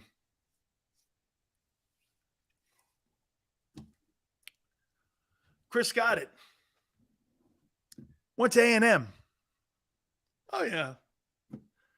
Just so happens. Hey, can you please sign the scorecard? The referee went to A&M too. I don't know about you, man. What a shady look. What a shady look. Hey, I mean, I don't know. The NFL, you know what the NFL did too? They didn't want to give you any kind of like explanation. They said, no. It wasn't an autograph. Oh, okay. Yeah, because they don't want to get caught and say anything publicly where somebody would call them out on that, where somebody was fixing points. It's not so much that the Bucs lost. How do you know what the point spread was? Referees calling plays and penalties. Can you imagine the power that an NFL ref has in today's game with the amount of money that's billions of dollars that are gambled every single day? When you have a ref go like this, that's pass interference. Maybe it's not. The pass interference rule in the league is so subjective as it is. Every time that these big-time quarterbacks throw that pass up, the game goes into the hands of the ref, right? I should get Tim Donaghy on. Actually, and some of you are probably not surprised, but Tim Donaghy's a friend of mine. He was the guy that was arrested for shaving points as an NBA official. I've had him on my show numerous times. I should get him on. And can you imagine just doing this? Okay. The Red Zone channel. Maybe Mike needed a catch or he needed more yards for fantasy football. And the guy gave it to him, knowing full well he may have gambled on it. You talk about the integrity of the league when you see that, because it's such a fine line now. It's not any longer because of the prop bets. It's not any longer just about winning and losing, missing field goals, moving the chains up for 3 points for a field goal. It's prop bets. Man, I got Mike on my fantasy team. I got $1,100 on that. What, are you telling me that these officials aren't in fantasy football leagues? Everybody is. And all of a sudden he goes, hey, man, Mike needs about 30 more yards, man. And, you know, he gets some production here, man. I could win this week. I could win $5,000 this week. Pass interference. That wasn't pass interference. Oh, yeah, it was. Dude, Roquan Smith was awesome last night.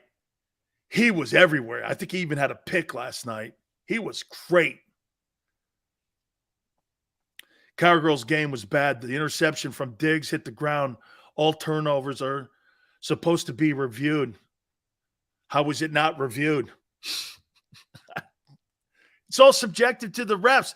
You got a guy going like this, sign this, Mike, and they got an A&M connection to boot. Now you're going to have people starting to do more research on what it was. The league's not saying anything because they don't want to get caught publicly saying something. It actually makes the games more intriguing, though, if you think that things not on the up and up. I don't know about you, but I love villains. And the referees now, man, I mean, they're going to be under more scrutiny now because of that. How's that not pass interference? You're on the take, mother. Dude, you can't have the game. You can't have the game questioned by the refs. When you have the integrity of the game questioned, you lose fans that way. Okay?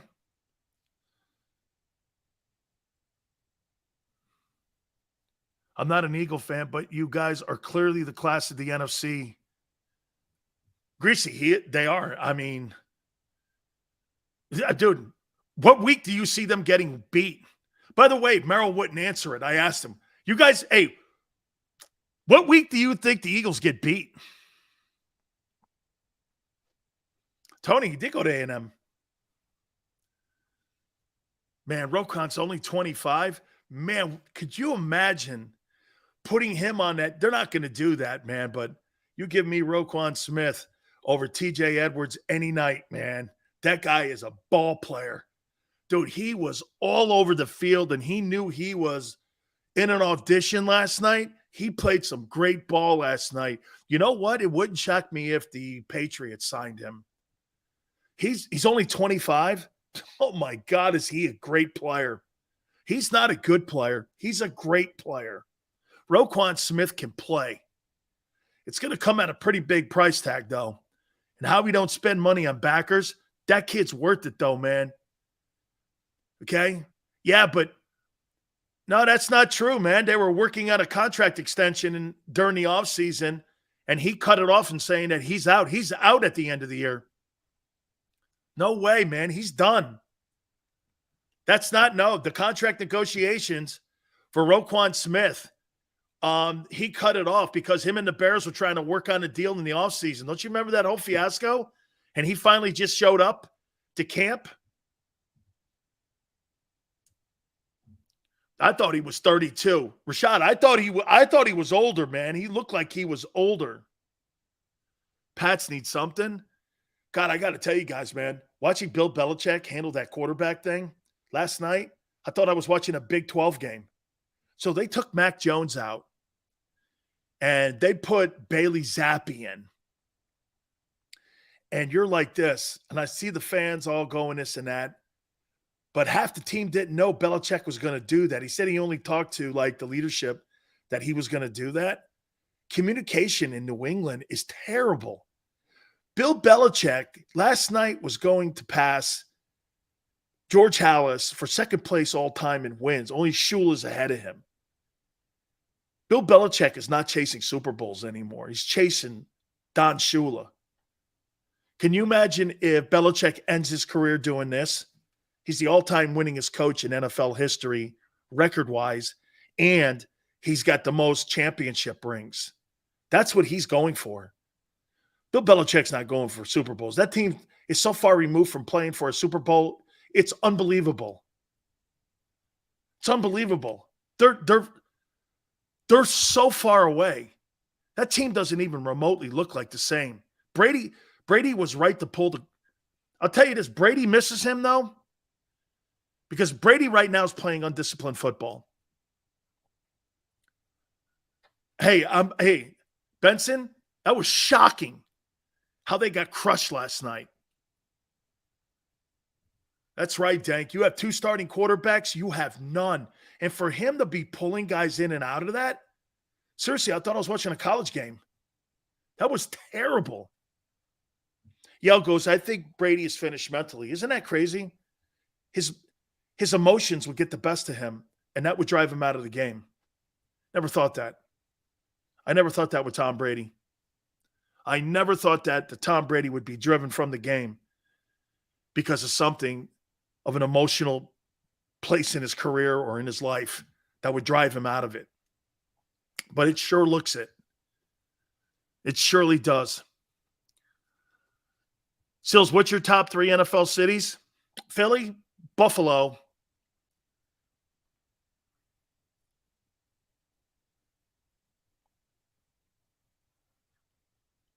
Pittsburgh.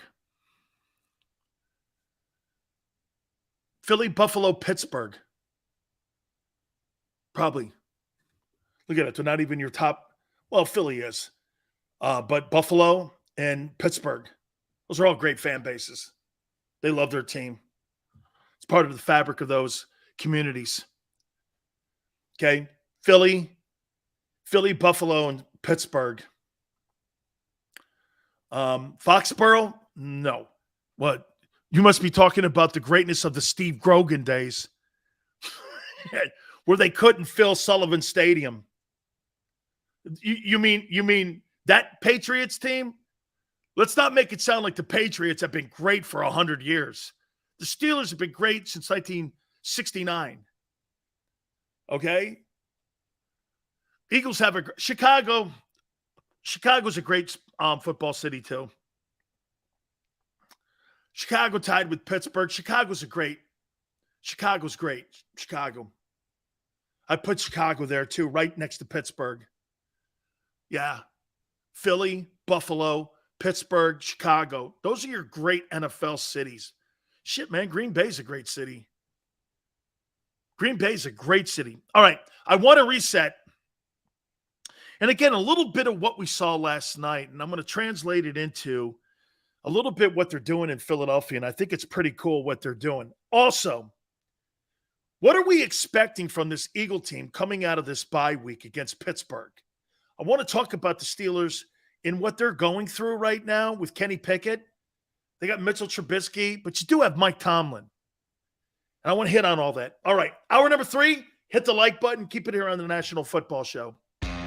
Go to get your game on. Go for the beers. Go for the cheers. Go for the hit and the hits. Go for the stakes and the stakes. Go to get your parlay on. Go to get your party on. Go for the scene. Go for the screens. Go for the gallery. Go for the win. Go to Ocean. Visit theoceanac.com to plan your visit.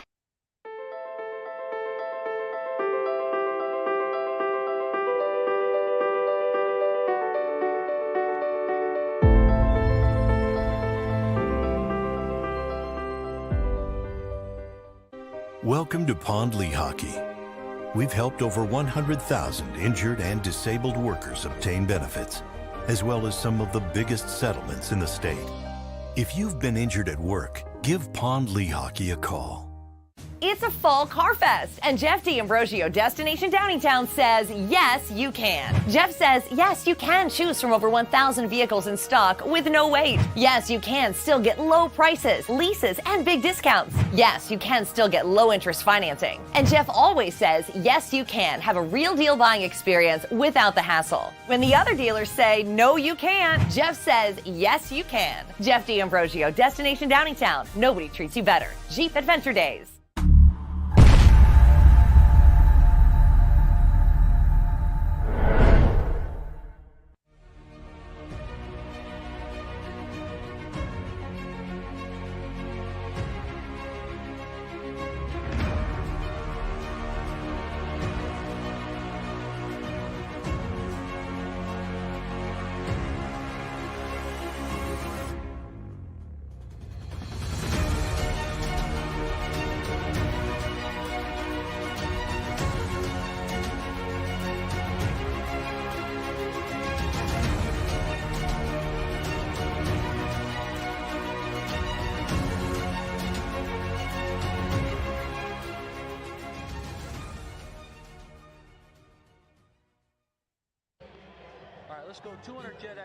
Over the last 17 years, we've built a reputation of growing award-winning teams across the country.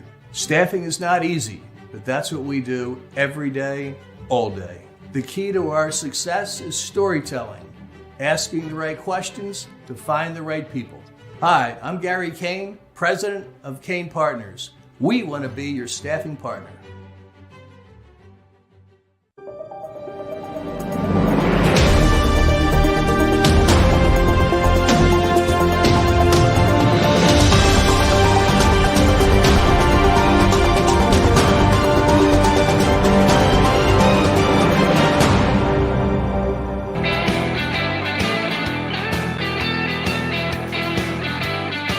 Got some news for you here. Howie Roseman is actively working the trade phone. And Jay Glazer's now reporting that the Eagles have contacted the Browns in a possible deal for Kareem Hunt. He's not the only one. Adam Schefter has done it. Other people have also been saying that Roseman is making calls. Now, listen, this doesn't mean that they're going to surrender the picks. You know, Howie likes to kick the can. Okay? He likes to kick the can. And he loves making deals. This is what he does. This is a time for him to shine. Okay? And you would clearly be all in here if you made that move for Kareem Hunt. What would be the proper asking price for a guy that shares a backfield with Nick Chubb? And here would my question be for Andrew Berry. Here would be my question for Berry. Don't you have Deshaun Watson coming back? Don't you want to have a team built and ready, even if you're underwater? The Browns, this is not about the 2022 year. The whole thing with the suspension has set you back a year. Why would you, unless you would be thinking that, look, you can go out and get more assets and more things that you need, especially on the defensive side. They got a good football roster. I like the Browns roster. I think the Browns roster is great. I'm not giving a first rounder up for Kareem Hunt. I'm not giving that 32nd pick up. Now, like I said to you in the first hour, you could take that 4th pick right now, which is the Saints pick, and it's sitting in the 4 hole. Hey, you got to think New Orleans is going to start dumping guys too. They may dump the DT. They may dump Michael Thomas. He's got a big contract. Shit, man. You know what you should do?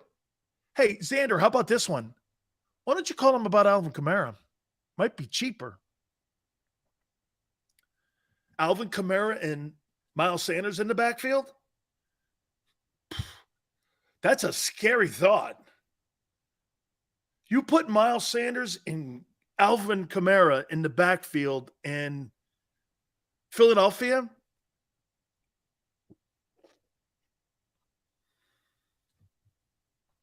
He might go for 4,000 passing yards.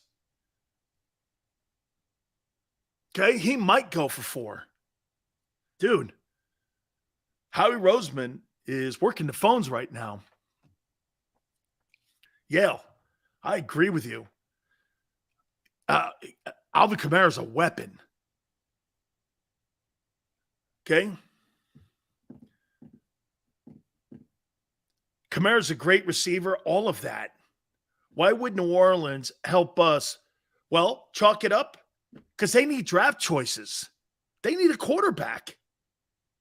They lost their first pick. Chalk it up. Think it. They lost their first pick. They've got to get as many draft choices as they possibly can for next April. They know they don't have a QB, and they need one. That football team needs a quarterback. They don't need to win. Help you? That's not how they're looking at it. They're looking at it on collecting draft choices right now. In my opinion, that team needs to be completely rebuilt. Should we trade Hardgrave or Fletcher Cox in a 4th? I'm not picking that contracts up. And plus, they're free agents at the end of the year. You would be renting them. I'm not doing that. Hardgrave may get some looks. Okay, he may.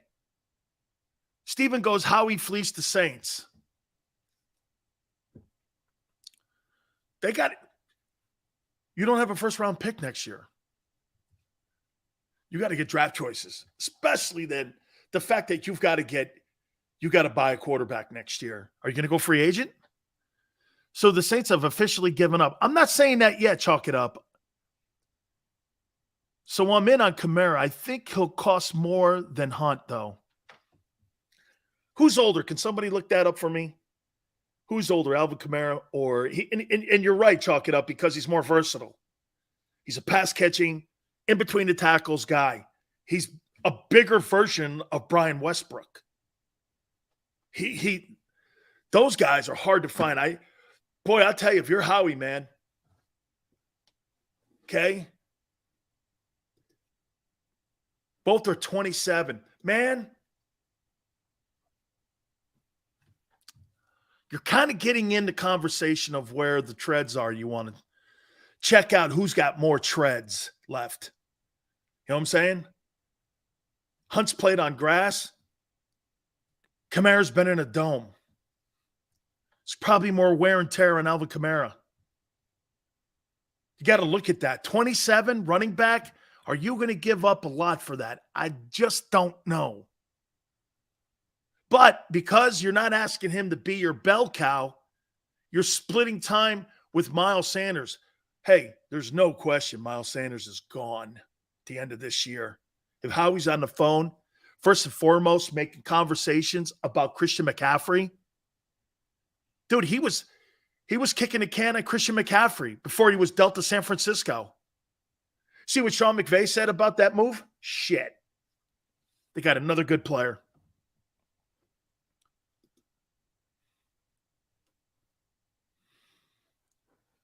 Dude, you put Alvin Kamara, and I agree, Xander, you put Alvin Kamara in that backfield, he's way more productive, in my opinion, than what Kareem Hunt would be.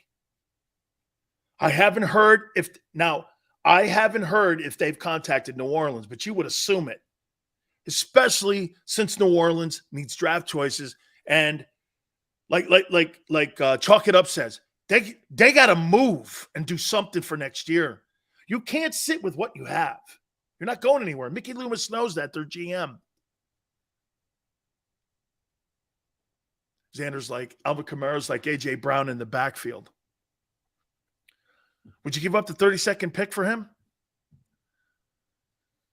Pretty high. Can you imagine that? The Eagles go to the Saints. Hey, look, we got your 4th pick. Tell you what. Here's the 32nd pick for Kamara. Would you do it? Whew, man. Dude, the Eagles, that's pushing your chips all in, though. And you know what else it says? Jalen's my guy. Jalen's my guy. Wait a minute, Xander. You put Alvin Kamara on that team, you think you won the Super Bowl? You beat the Bills. You put Kamara on your team, you beat the Bills.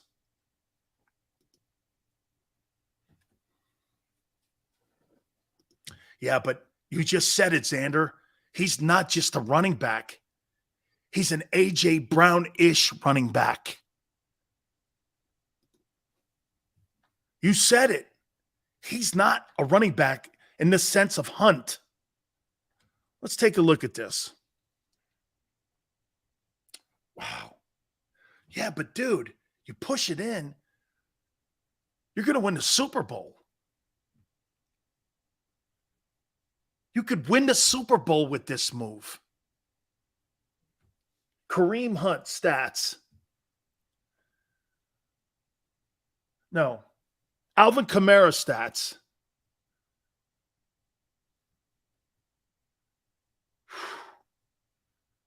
He's 27 years of age. Here's Kamara's stats.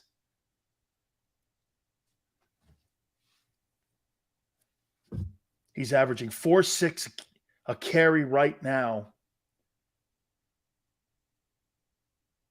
He's got 24 catches but look at the catches he's had in his career. You want to hear this? For a 27-year-old guy, listen to this. Receptions, first year in the league, 81, 81, 81, 83, 47, and now this year, this guy in his 6 seasons has 397 catches and 3,454 receiving yards with 20 touchdowns. This is more than a back. This is more than a back. This is not just a guy you hand the ball with and throw a couple screen passes to. This is the guy you build your offense around a little bit too. Devontae Smith would prosper from this like nobody's business. Spend the 32 on Robinson in the draft. Why would you want to go for people that are unproven versus people that have done it and are who they are? Why would you go there with that? The draft is like going for stocks.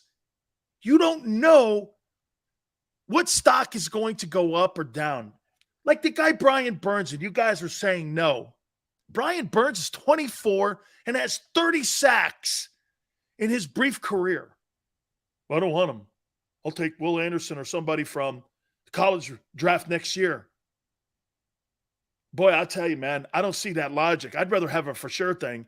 I'm trying to eliminate failure here. You guys are trying to add to failure. Every time you guys talk draft to me, you talk failure chances. Here's the greatest example of it. You could either have Jalen Reagor or Justin Jefferson. You take that gamble every single year. Guys, hey, I'm not throwing any shade right here in any way whatsoever on Nakobe Dean, but watch this. I don't know. What's this? You calling him a bust? No. What are you saying about him? I don't know. I don't know. Okay? I'm not calling him this. But I don't know. Stills, he's the steal of the draft. Okay, that's your opinion. I don't know. We'll see. I think he got Jordan Davis right. Nakobe Dean? I don't know. I think he got Jurgensen right. Jurgens right. I think he got him right. Dean? I don't know. And no one could say, well, no, this guy's going to be a star in the next three. Again, potential. Haven't done it.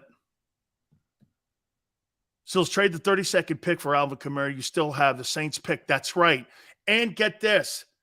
You can Sileo, trade the 32nd pick for Kamara. You still have the Saints pick and can trade it before the draft and potentially get, absolutely. You could trade down and still get two in it. Especially if Anderson's not there. Because the pick is so high, you're afforded that ability to move that 32nd pick right now. People are 50-50 on trading the 32nd pick for Kamara. There's a poll right now. JAKIB Sports. Kareem Hunt. Alvin Kamara. See, you got to remember. And for the record, I didn't report this. I threw it out after I had heard it. Adam Schefter, Jay Glazer, and CBS said that Howie Roseman called the Carolina Panthers for what it would take. By the way, how do you know they weren't trying to do a deal to get Christian McCaffrey and Brian Burns? Burns is on that team too. So Howie was working it. I hadn't heard if he contacted them about Burns, but I had heard that he contacted him about McCaffrey. So why would you go? Now, it's being reported by Glazer that they've contacted the Browns, Eagles. But to me, who's the guy in the league that resembles what McCaffrey does? Alvin Kamara. Saints lost their first pick. They lost their first-round pick to the Eagles. They're desperate. I'm not going to say they're panicking, But after what they've seen now with Jameis Winston and the other slugs they have at quarterback, they know they have to get something going and to get draft assets going for next year. Okay? You know you have to. You can't go into another NFL season with what you have at quarterback. Taysom Hill? He's a gadget. I think that was the worst move that Sean Payton made in his days in New Orleans. He's a gadget guy that you're going to see a sporadic good game from. Other than that, he's not a consistent NFL player. He's just not. You're saying trade 32nd and use Saints pick to get 2 late first. No, I didn't say that, Sydney. I said the 4th pick next year in April's draft. If you're sold on Jalen as much as you say, you trade down from 4. You'll get an additional pick in the first round because you're in the top 5. You're in the top 5. Hey, how about this? It wouldn't even shock me if you did this. We'll trade you the 32nd pick. All of a sudden, the Saints go like this. Hey, we'd like to give you the 32nd pick for the 4th pick, and we'll give you another first rounder. Dude, all kinds of shit can work out of that. The Eagles are in a monster position right now. You're undefeated, and you're in the lottery right now for next year. People must be calling Howie Roseman going, well, what about that 4th pick? Well, that 4th pick, that's my golden nugget. I got a 32nd pick that I can use, and I can use that around the trading deadline. He's not under the gun. Why isn't he under the gun? Because he now bought into Jalen. He's bought in. 32nd pick for Alvin Kamara at 27 years of age. You're not asking him to carry the ball 25 times a game. You're asking him to get involved in the screen game. Line him up in the slot. Take some of the heat off of Jalen in the running game. Him and Sanders together, you don't need Jalen. Jalen Hurts on 3rd down. Get this. You come and it's 3rd and 8. And you got Kamara in the backfield. And you've got AJ here, Devontae Smith here. I'm getting goosebumps on me right now. That old line. And dude, look at the goosebumps. You got AJ Brown, Devontae Smith, Dallas Goedert, and Alvin Kamara in the backfield, and it's 3rd and 8. I don't know about you. That's almost undefensible. That's undefensible. And you've got the running ability of Jalen in open space. How could you not push your chips in? Especially when, hey, I'll guarantee you this. If the Buccaneers and Packers were still good, they probably don't make that move. But because they're struggling so much, and the Saints are desperate to get a first-round pick because they have no quarterback and no future at quarterback, you got to change that whole dynamic down there. Why be half-ass in on something?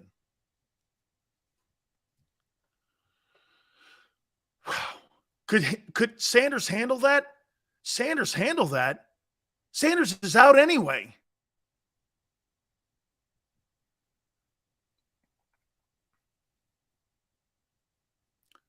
LeGarrette welcomed Jay Ajayi. Of course you would. Because it'd be about winning. Paul, now this is sports talk, Sileo. No more cowboy helmets. Don't worry, my wife told me to put it away. Far away. Plus, it interrupted my show because of the juju you guys put on the damn thing. Don't worry. Big Seals don't like bad juju. Big Seals, how much is Kamara worth? That's the question. How much is he worth to you? How much do you think that guy gets you closer to the Super Bowl? Xander goes like this, though. No cowboy helmet, no bad Wi-Fi. Yeah. No. Seals, how much is he worth? No. How much do you think he's worth? Do you think he pushes you into the Super Bowl game with the Bills? Hey, that changes everything. You'd have the best offense potentially in the NFL. Or the most dangerous. Kamara's injury prone. Let's take a look at that. It's a good question. It's important. Alvin Kamara.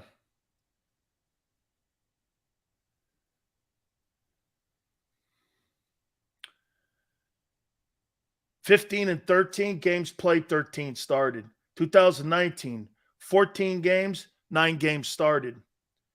2020, 15 games, 11 games started.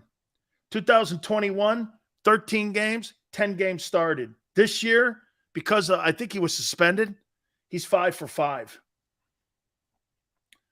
There's no doubt they're taking calls on him. There's no doubt.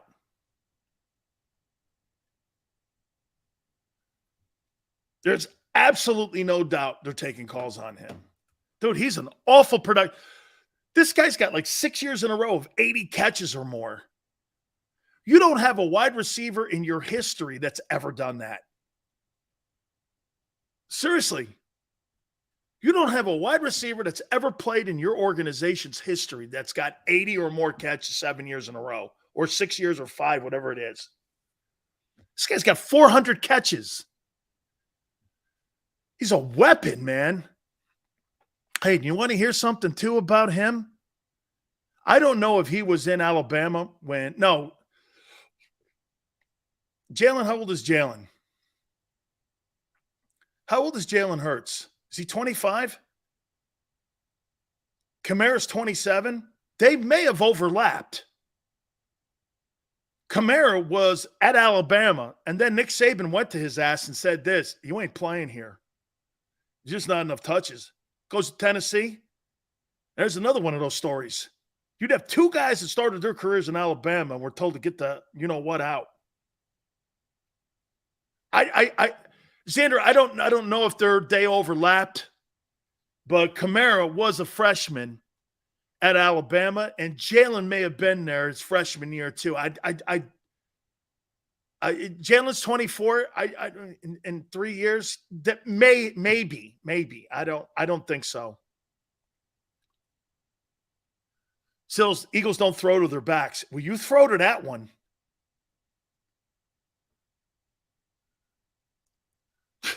Someone goes like this: Kamara is a criminal punk. Really? You had Michael Vick on your team. When did you start caring and become a morality guy? When the hell did that happen? Well, he's not a very... well, if the league reinstates him, I'm playing him.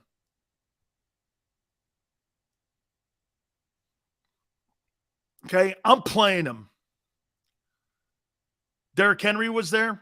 Okay, yeah. Well, I don't believe that Jalen was there during that time. What happens when Hurts exits the playoffs early and Kamara and you have no passing game or championship or... Well, at least you're trying. You're pushing your chips in to try to win it. So what would you have? Ontario, what would you rather have him do? Nothing? The NFC sucks. There's nobody that...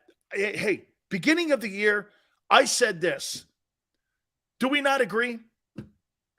Bucks, Rams, Packers, all them teams with all those great quarterbacks. It's a whole different story, man. 1 month in, month and a half in now. Okay, Matthew. You don't get the league. You never will. What do you care what he is? If the league has him reinstated, okay? This is not about who the best guy is award. That's not what this is. I'm not asking Alvin Kamara to date my daughter. If the league has him in the league and he's cleared to play, I'm playing him. I'm playing him.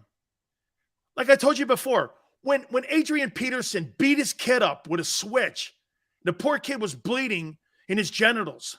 I didn't hear anybody saying anything then. They put his ass in the league. They put him back on the Vikings. Nobody said shit about it. You know why? That's a league decision.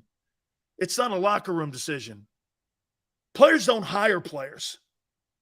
It's always crazy how, well, look at the players, they got all these animals in the locker room. Don't hate the players, man. Hate the game. Hate the game. The owners put that guy in Cleveland back in the league. That guy couldn't get a job in McDonald's. 25 sexual harassment cases, sexual assault cases. Where are you going to go for a job interview where everyone knows that you were accused of 25 sexual assaults and go like this? Hey, I'm applying for your manager's job. I'd like to, see if, weren't you the guy that was, questioned for 25 sexual assaults? Oh, that sounds like a great work environment. Yeah. Yeah, but you hate the players. Players don't hire people. Players don't hire them. Owners put them in there. The commissioner puts them in. Alvin Kamara's a criminal. That's not on me, man. That's not on me. Don't blame me for him if he's in my locker room. He's in the locker room, I'm playing with him. You put him in there. People always look at the players as being bad guys and playing with bad guys. When bad guys are in there, that's nothing to do with me. I didn't hire them. I don't pay them. I'm forced to play with them. So I am.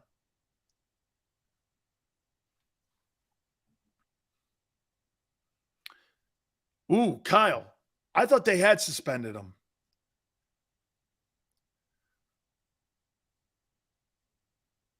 He's not a malcontent. I've heard nothing but great things, and he's a great teammate. Oh, okay, Matthew, my bad. I'm sorry. Excuse me, Matthew, my bad. Thank you. But you get my point, though, Matthew, right? Thank you, Matthew.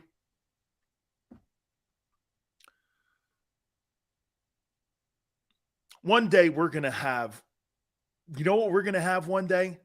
We're going to have the ability to talk to one another. Okay, so that we don't get these lines crossed. Okay, Matthew? When that day comes, don't let that technology catch up. Because when that catches up, it's over. It's over. Shit, back in the day, man, Big Sills could take 300 calls in a 3-hour show easily, but I never did because I'm not a traffic cop. But when I first got started, man, we used to have 150, 200 calls, and the man, hey, you suck, this and that. Like, I know I'm the bad guy. Xander's like, does a second rounder get it done for Kamara? I don't see Howie giving a 1-up. Yeah, I don't either. Would a second get it done? Hey, could somebody tell me what the second is right now, what the pick would be in the second round? Is there any way to find that out? How high that second? No, it'd be at the bottom of the draft. It'd be at the bottom of the second round. I don't know. I think they'd want to have a mid-second. Right now, it wouldn't be a mid-second. I don't think it's a mid-second. They have two twos.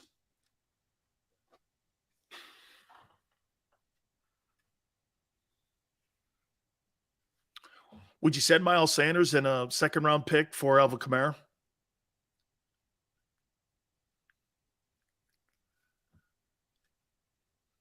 Miles Sanders still keeps you in the building if you're the Saints.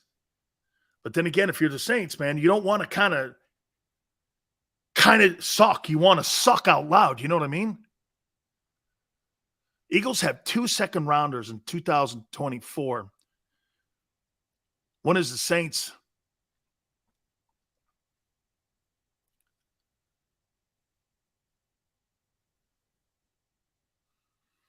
Boy, man, you're right here. I want Kamara. I don't want Kareem Hunt. You know what? And again, I don't think the Saints are looking to get compensation back in a player. Would they want Andre Dillard? Would you want Andre Dillard? You're not giving any of your starting old linemen up. How about Jurgensen or Jurgens? Would you give him? No, because he's the future after Kelsey. He looked good in the exhibition season too. The Saints are going to want to pick. They're going to want picks. Dude, Dillard in a fourth is not going to get you Alvin Kamara. It's not going to get you Alvin Kamara. He's 20. This is not a 32-year-old back. Trade 32 for a high 2 and 3, then trade. Yeah, but you're talking next year. You're talking next year. I'm talking about putting Kamara on that team now for next weekend. Big Sills, how many people watching your show have bad backgrounds and also work? What's the difference? Come on, Daryl. Don't have common sense here. It's a sports talk show. You're not supposed to have common sense, my friend. Jurgens is Kelsey's replacement. Yeah, I'm not dumping him either. Give Saints a low second. Yeah, but Rashad, you're trying to get to yes. You're not going to get the deal you want. You've got to have a fair deal. This guy's a productive player. Kamara going to Philly on the best team in the league? I think he put his hand up for that. Okay. A.J. Brown talking to him. Jalen Hurts talking to him. Hey, come in here, man. We can win this thing all. By the way, there's some Alabama blood there. Got Devontae Smith. You'd have 3 Bama guys. Oh, shit, Dickerson too, right? Look at all that Alabama guys talking and going, hey, Alvin, you should come here, man. All them Bama guys would be calling him, dude, we can win it with you here. And you bring Miles Sanders into the conversation. Miles, we need you too, dude. We need you too. We trade a 1 for someone's 2 and 3 this year.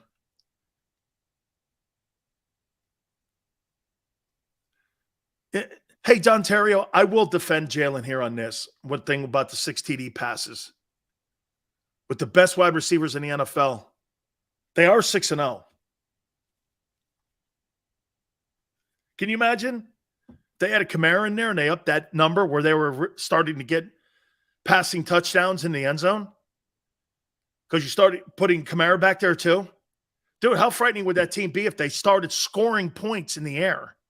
Fuck. Dude, you're close to really like me going like this. It's Bills and you with the best rosters in the league. You would set the league on fire if that Kamara deal got pushed through. Even the Kareem Hunt conversation. Let me tell you this. You could have other NFC teams that will try to block this because they know what that will mean. Like, could I see Jason Light, the general manager of the Buccaneers? They're not, get this, the Saints aren't going to trade Kamara to the Bucs because they're in the division and in the conference. That ain't happening.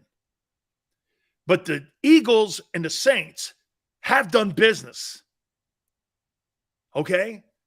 Bucks calling up Cleveland for Kareem Hunt could happen. Could happen. Shit, that guy Claypool is on the trading block, and Green Bay wants that guy desperately. Green Bay, Tampa Bay are going to make moves before November 1 to help their quarterbacks. Or the Eagles. We know this. You're not going to sit with the Bucks and the Packers at 3 and 4 with Tom Brady and Aaron Rodgers on the back 9 of their careers and go, we're just going to go forward with this. Howie knows that. Because you know what could happen? One player like a Kamara going to the Bucks or some player like that change the fortunes of one of those teams, then you got to worry about Brady and Rodgers again. And I know some of you are all really high and mighty on your football team, but if you see those teams getting better because they added a player that you could have had, I'd feel a little bit concerned about taking on Aaron Rodgers and Tom Brady in the postseason. I don't care where it is.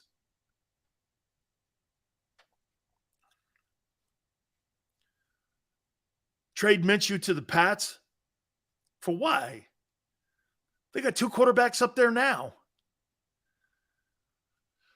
85 says, Dan, Jalen, or how he sees Jalen as, and he's better right now than any quarterback coming out this year. That I'm not saying is true. But they're building this team around this quarterback skill.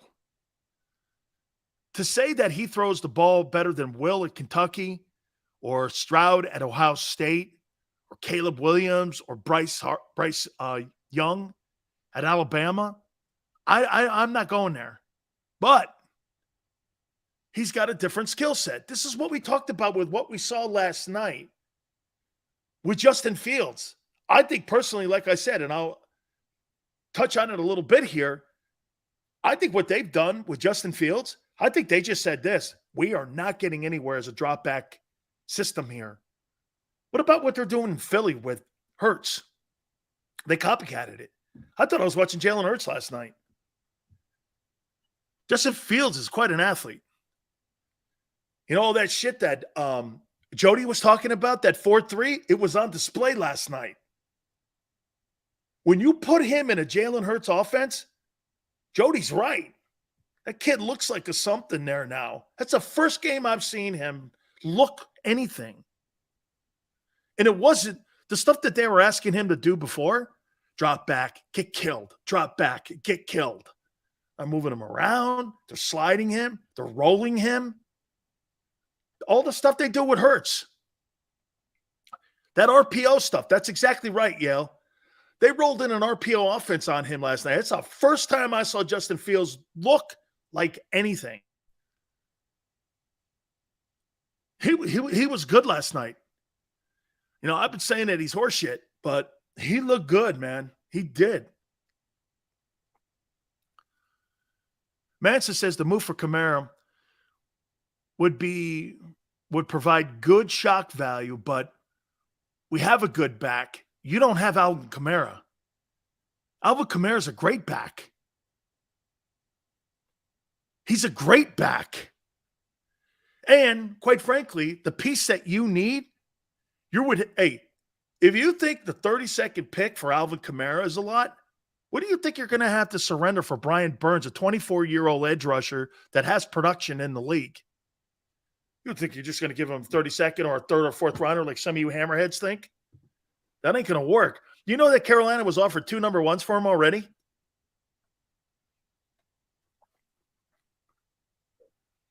Hurts is still our goal line back. We definitely need a bigger back. Definitely think you need, I don't know if it's a bigger back, but you need more production back there. You need more red zone production back there, and that hurts in the run game. Paul says it's Christian McCaffrey is better than Kamara. Really?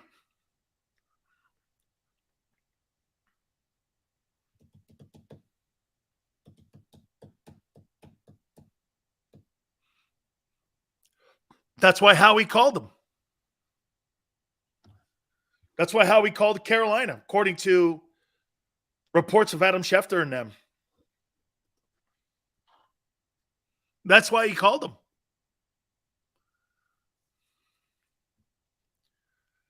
Eagles can also run it down their throats now. Yeah. Well, Sydney, you guys can run it down your throat with your quarterback, but that's not what you want. You don't want to see this stat line. Jalen Hurts, 155 yards passing, 16 to 19, 15 carries for 85 yards. I don't want to see that. I don't want to see that. 15 carries? No way. Dude, do you understand? You got your quarterback running more than 4 times. The danger level, it elevates every time after 4 carries. Yeah, but he squats 6. I don't care if he's Hercules. I don't care who he is. Everyone in that league gets hurt. Everyone, Brady included. Brady's missed a year. Manning had his neck broken. Favre had his spleen broken. Rodgers had his shoulder broken, but not Jalen, right? Because why? He's Philly's golden son. Doesn't work like that. It's fantasy talk. It's fantasy talk. Can't have him have more than 4 carries. Every elite quarterback that plays, shit, man, Mahomes missed time on that 4th and 1 he had, I believe, when they played against the Titans. He missed 4 weeks because he hurt his foot. That's why you don't see Patrick Mahomes doing 4th and 1s any longer. Okay? You don't see that. I don't want him running. Yeah, that's what they don't want Joe Burrow doing. That's why they got Joe Mixon. Look at Joe Mixon. Joe Mixon is a 2.0 version of Alvin Kamara. He's a weapon, too. Guy's 1,100-yard back, catches the ball 70 times.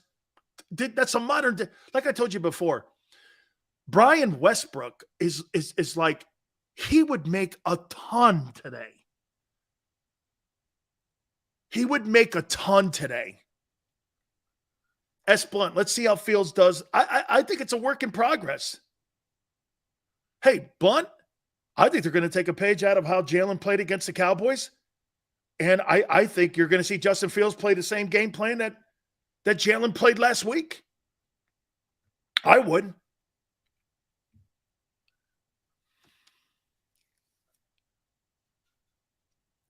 Hurts carrying the ball is a major part of this offense. Yeah, but you got to take that down. He won't. Hey, Mansa, he won't last long in this league, and his ceiling will not be high. That's why that style of play is not a high ceiling. You don't play forever, and you're not effective forever. You're just not.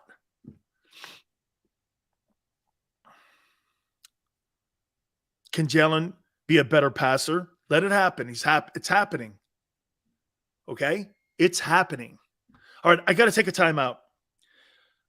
Please hit the like button. A little bit on the Steelers, a little bit more too, because I'm getting text messages potentially on Howie making all these calls about other players. I did inquire about whether or not I text Mickey Loomis with the Saints. So I'll tell you what Mickey Loomis said to me 2 seconds ago.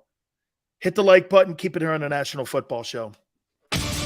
The greatest fans on earth. It's a bold statement, but would you expect anything less from Philadelphia?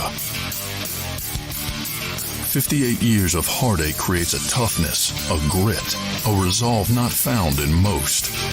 Sure, our prayers were answered, but now that we've had a taste, we're looking for more. Pondley Hockey, official partner of the Philadelphia Eagles.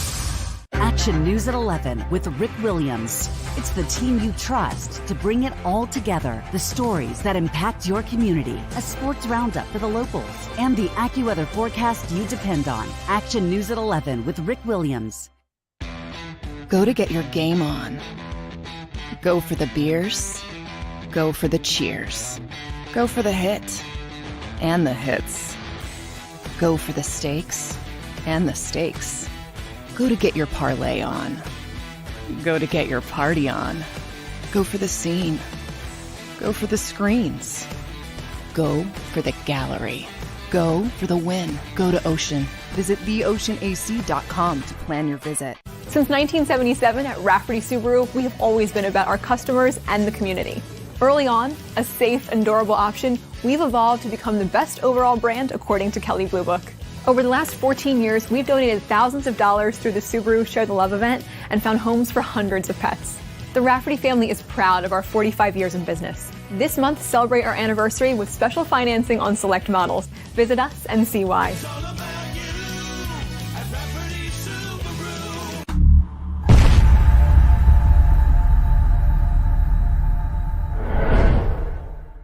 At Stateside Vodka, every new customer gets the world's best rocks glass. Free.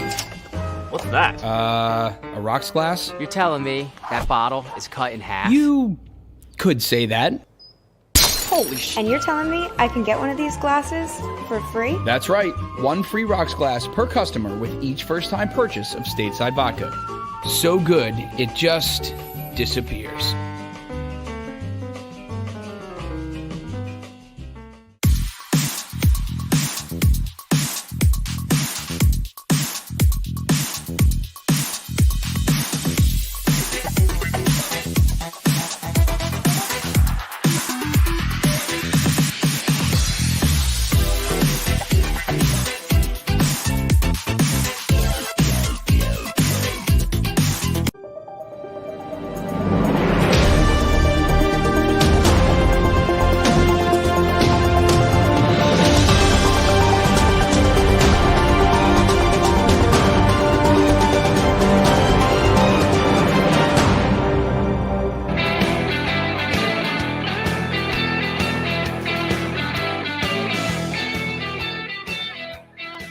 You want to hear it?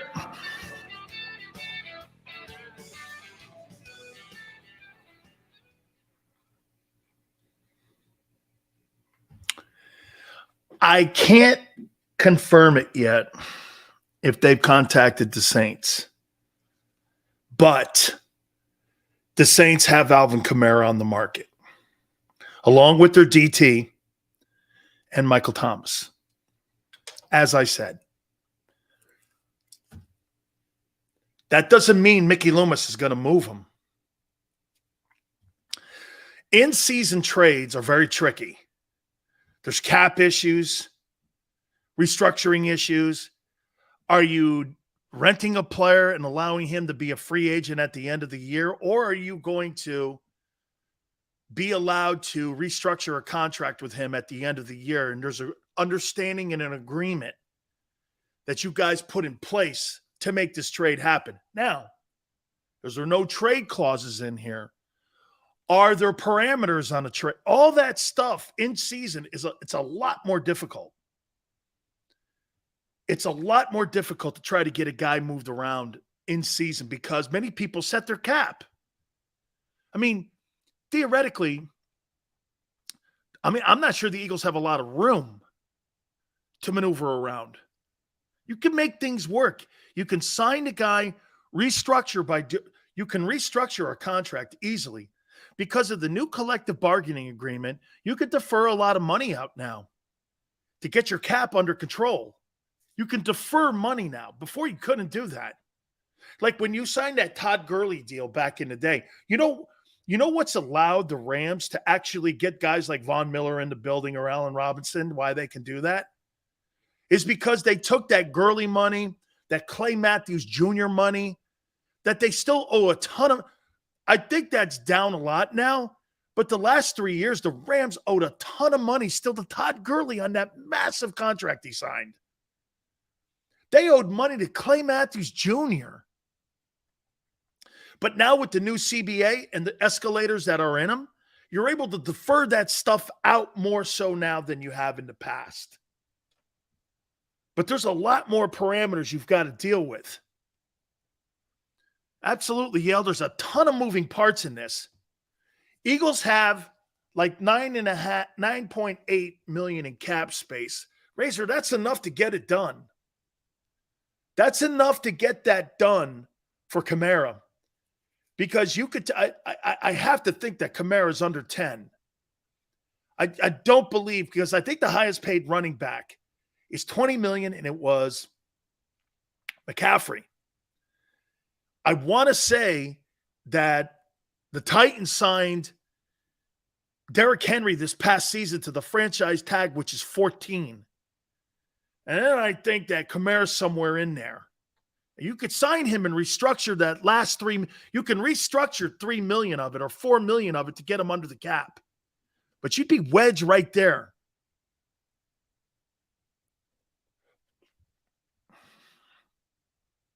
Honey Badger, I have no interest in that. Your safeties are playing great. If the Bills get Kamara or Hunt, wow. Paul, I never thought about that. Can you imagine if they land Alvin Kamara or Kareem Hunt?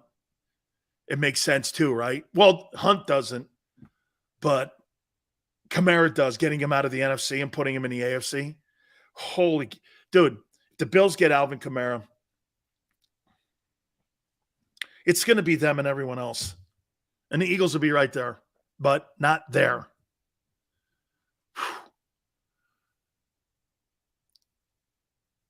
Why are you ignoring Hurts being subpar passing because a record against bad teams? Yeah, but Dontario, watch this. Bad teams, they're all over the NFC. There's not a good team in the NFC. And the one good team that they've played so far, they killed them. And the other good team, the Cowboys, they beat them too. I mean, outside of the Vikings and the Cowboys, really? Where are we going in the NFC where you see a good team? Give me a Vikings and Cowboys. The Giants, I think the Eagles can handle them. Give me another team in the NFC. Giants, Cowboys, and Vikings. And then who? Packers aren't good. Who out west? Niners? They're 3-4 also. I don't know. I mean, you keep talking to me like subpar teams. Shit, the whole league's subpar. Niners, Bucks at 3-4. That's why they say the Bucks and the Packers the Bucks and the Packers have to make a move. They have to. You got a 39-year-old quarterback and you got a 44-year-old legend. You're just not going to sit there and go, yeah, okay, Eagles, it's yours. It's not going to work.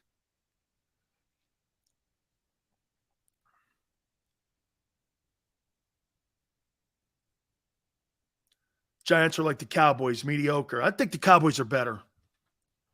Get Dak back. They're better. I'm not – hey, you know what I think of Dak? I think Dak's a good quarterback. I don't think he's great. I don't think he's anybody where you go, well, wow, holy shit, it's Dak Prescott.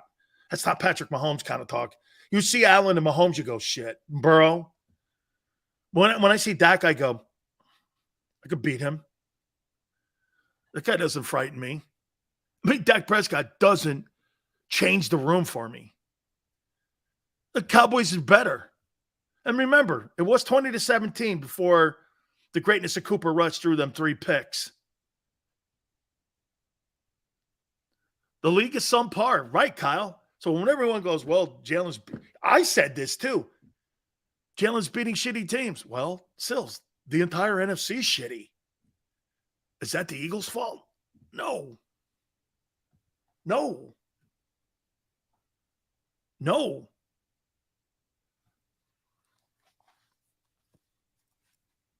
Yeah, you can keep saying this. Well, Sills, look who they've beaten. Well, okay, there is not a lot.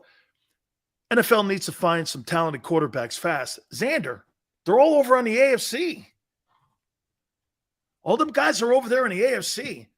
Dude, if Justin Herbert was in the NFC, this guy would be throwing for like 500 yards every game. Teams are better in the AFC. There's better teams.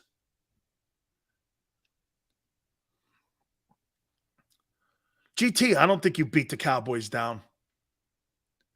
I don't think you beat them down. You beat Cooper Rush. And at one time in the game, it was 20-17. You were the alpha in that game. For sure. And by the way, and once again, I don't think Dak Prescott beats you. Man, I think there's some better teams in the AFC.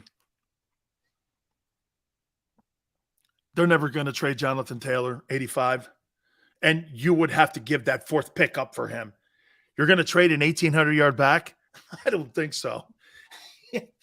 I don't think the Colts are that dumb. Then again, they did take Wentz. Hey, they did take Wentz. And you got Jim Irsay. Here's Jim Irsay. Watch this. Maybe if you catch Jim Irsay on a Tuesday on Players' Day Off, when he's down in those oxycodones and drinking whiskey and drinking tequila, maybe you could get him to send Jonathan Taylor to you. But if it's not the Tuesday, he's not drinking and pill popping, then it's all good. Anyway, appreciate it. You guys are spectacular. You guys were wonderful. Thank you so much for coming aboard. Xander, you were awesome. Thank you to Merrill Reese for coming aboard. Till tomorrow, 3 to 6 Eastern. We'll see you on the flip side.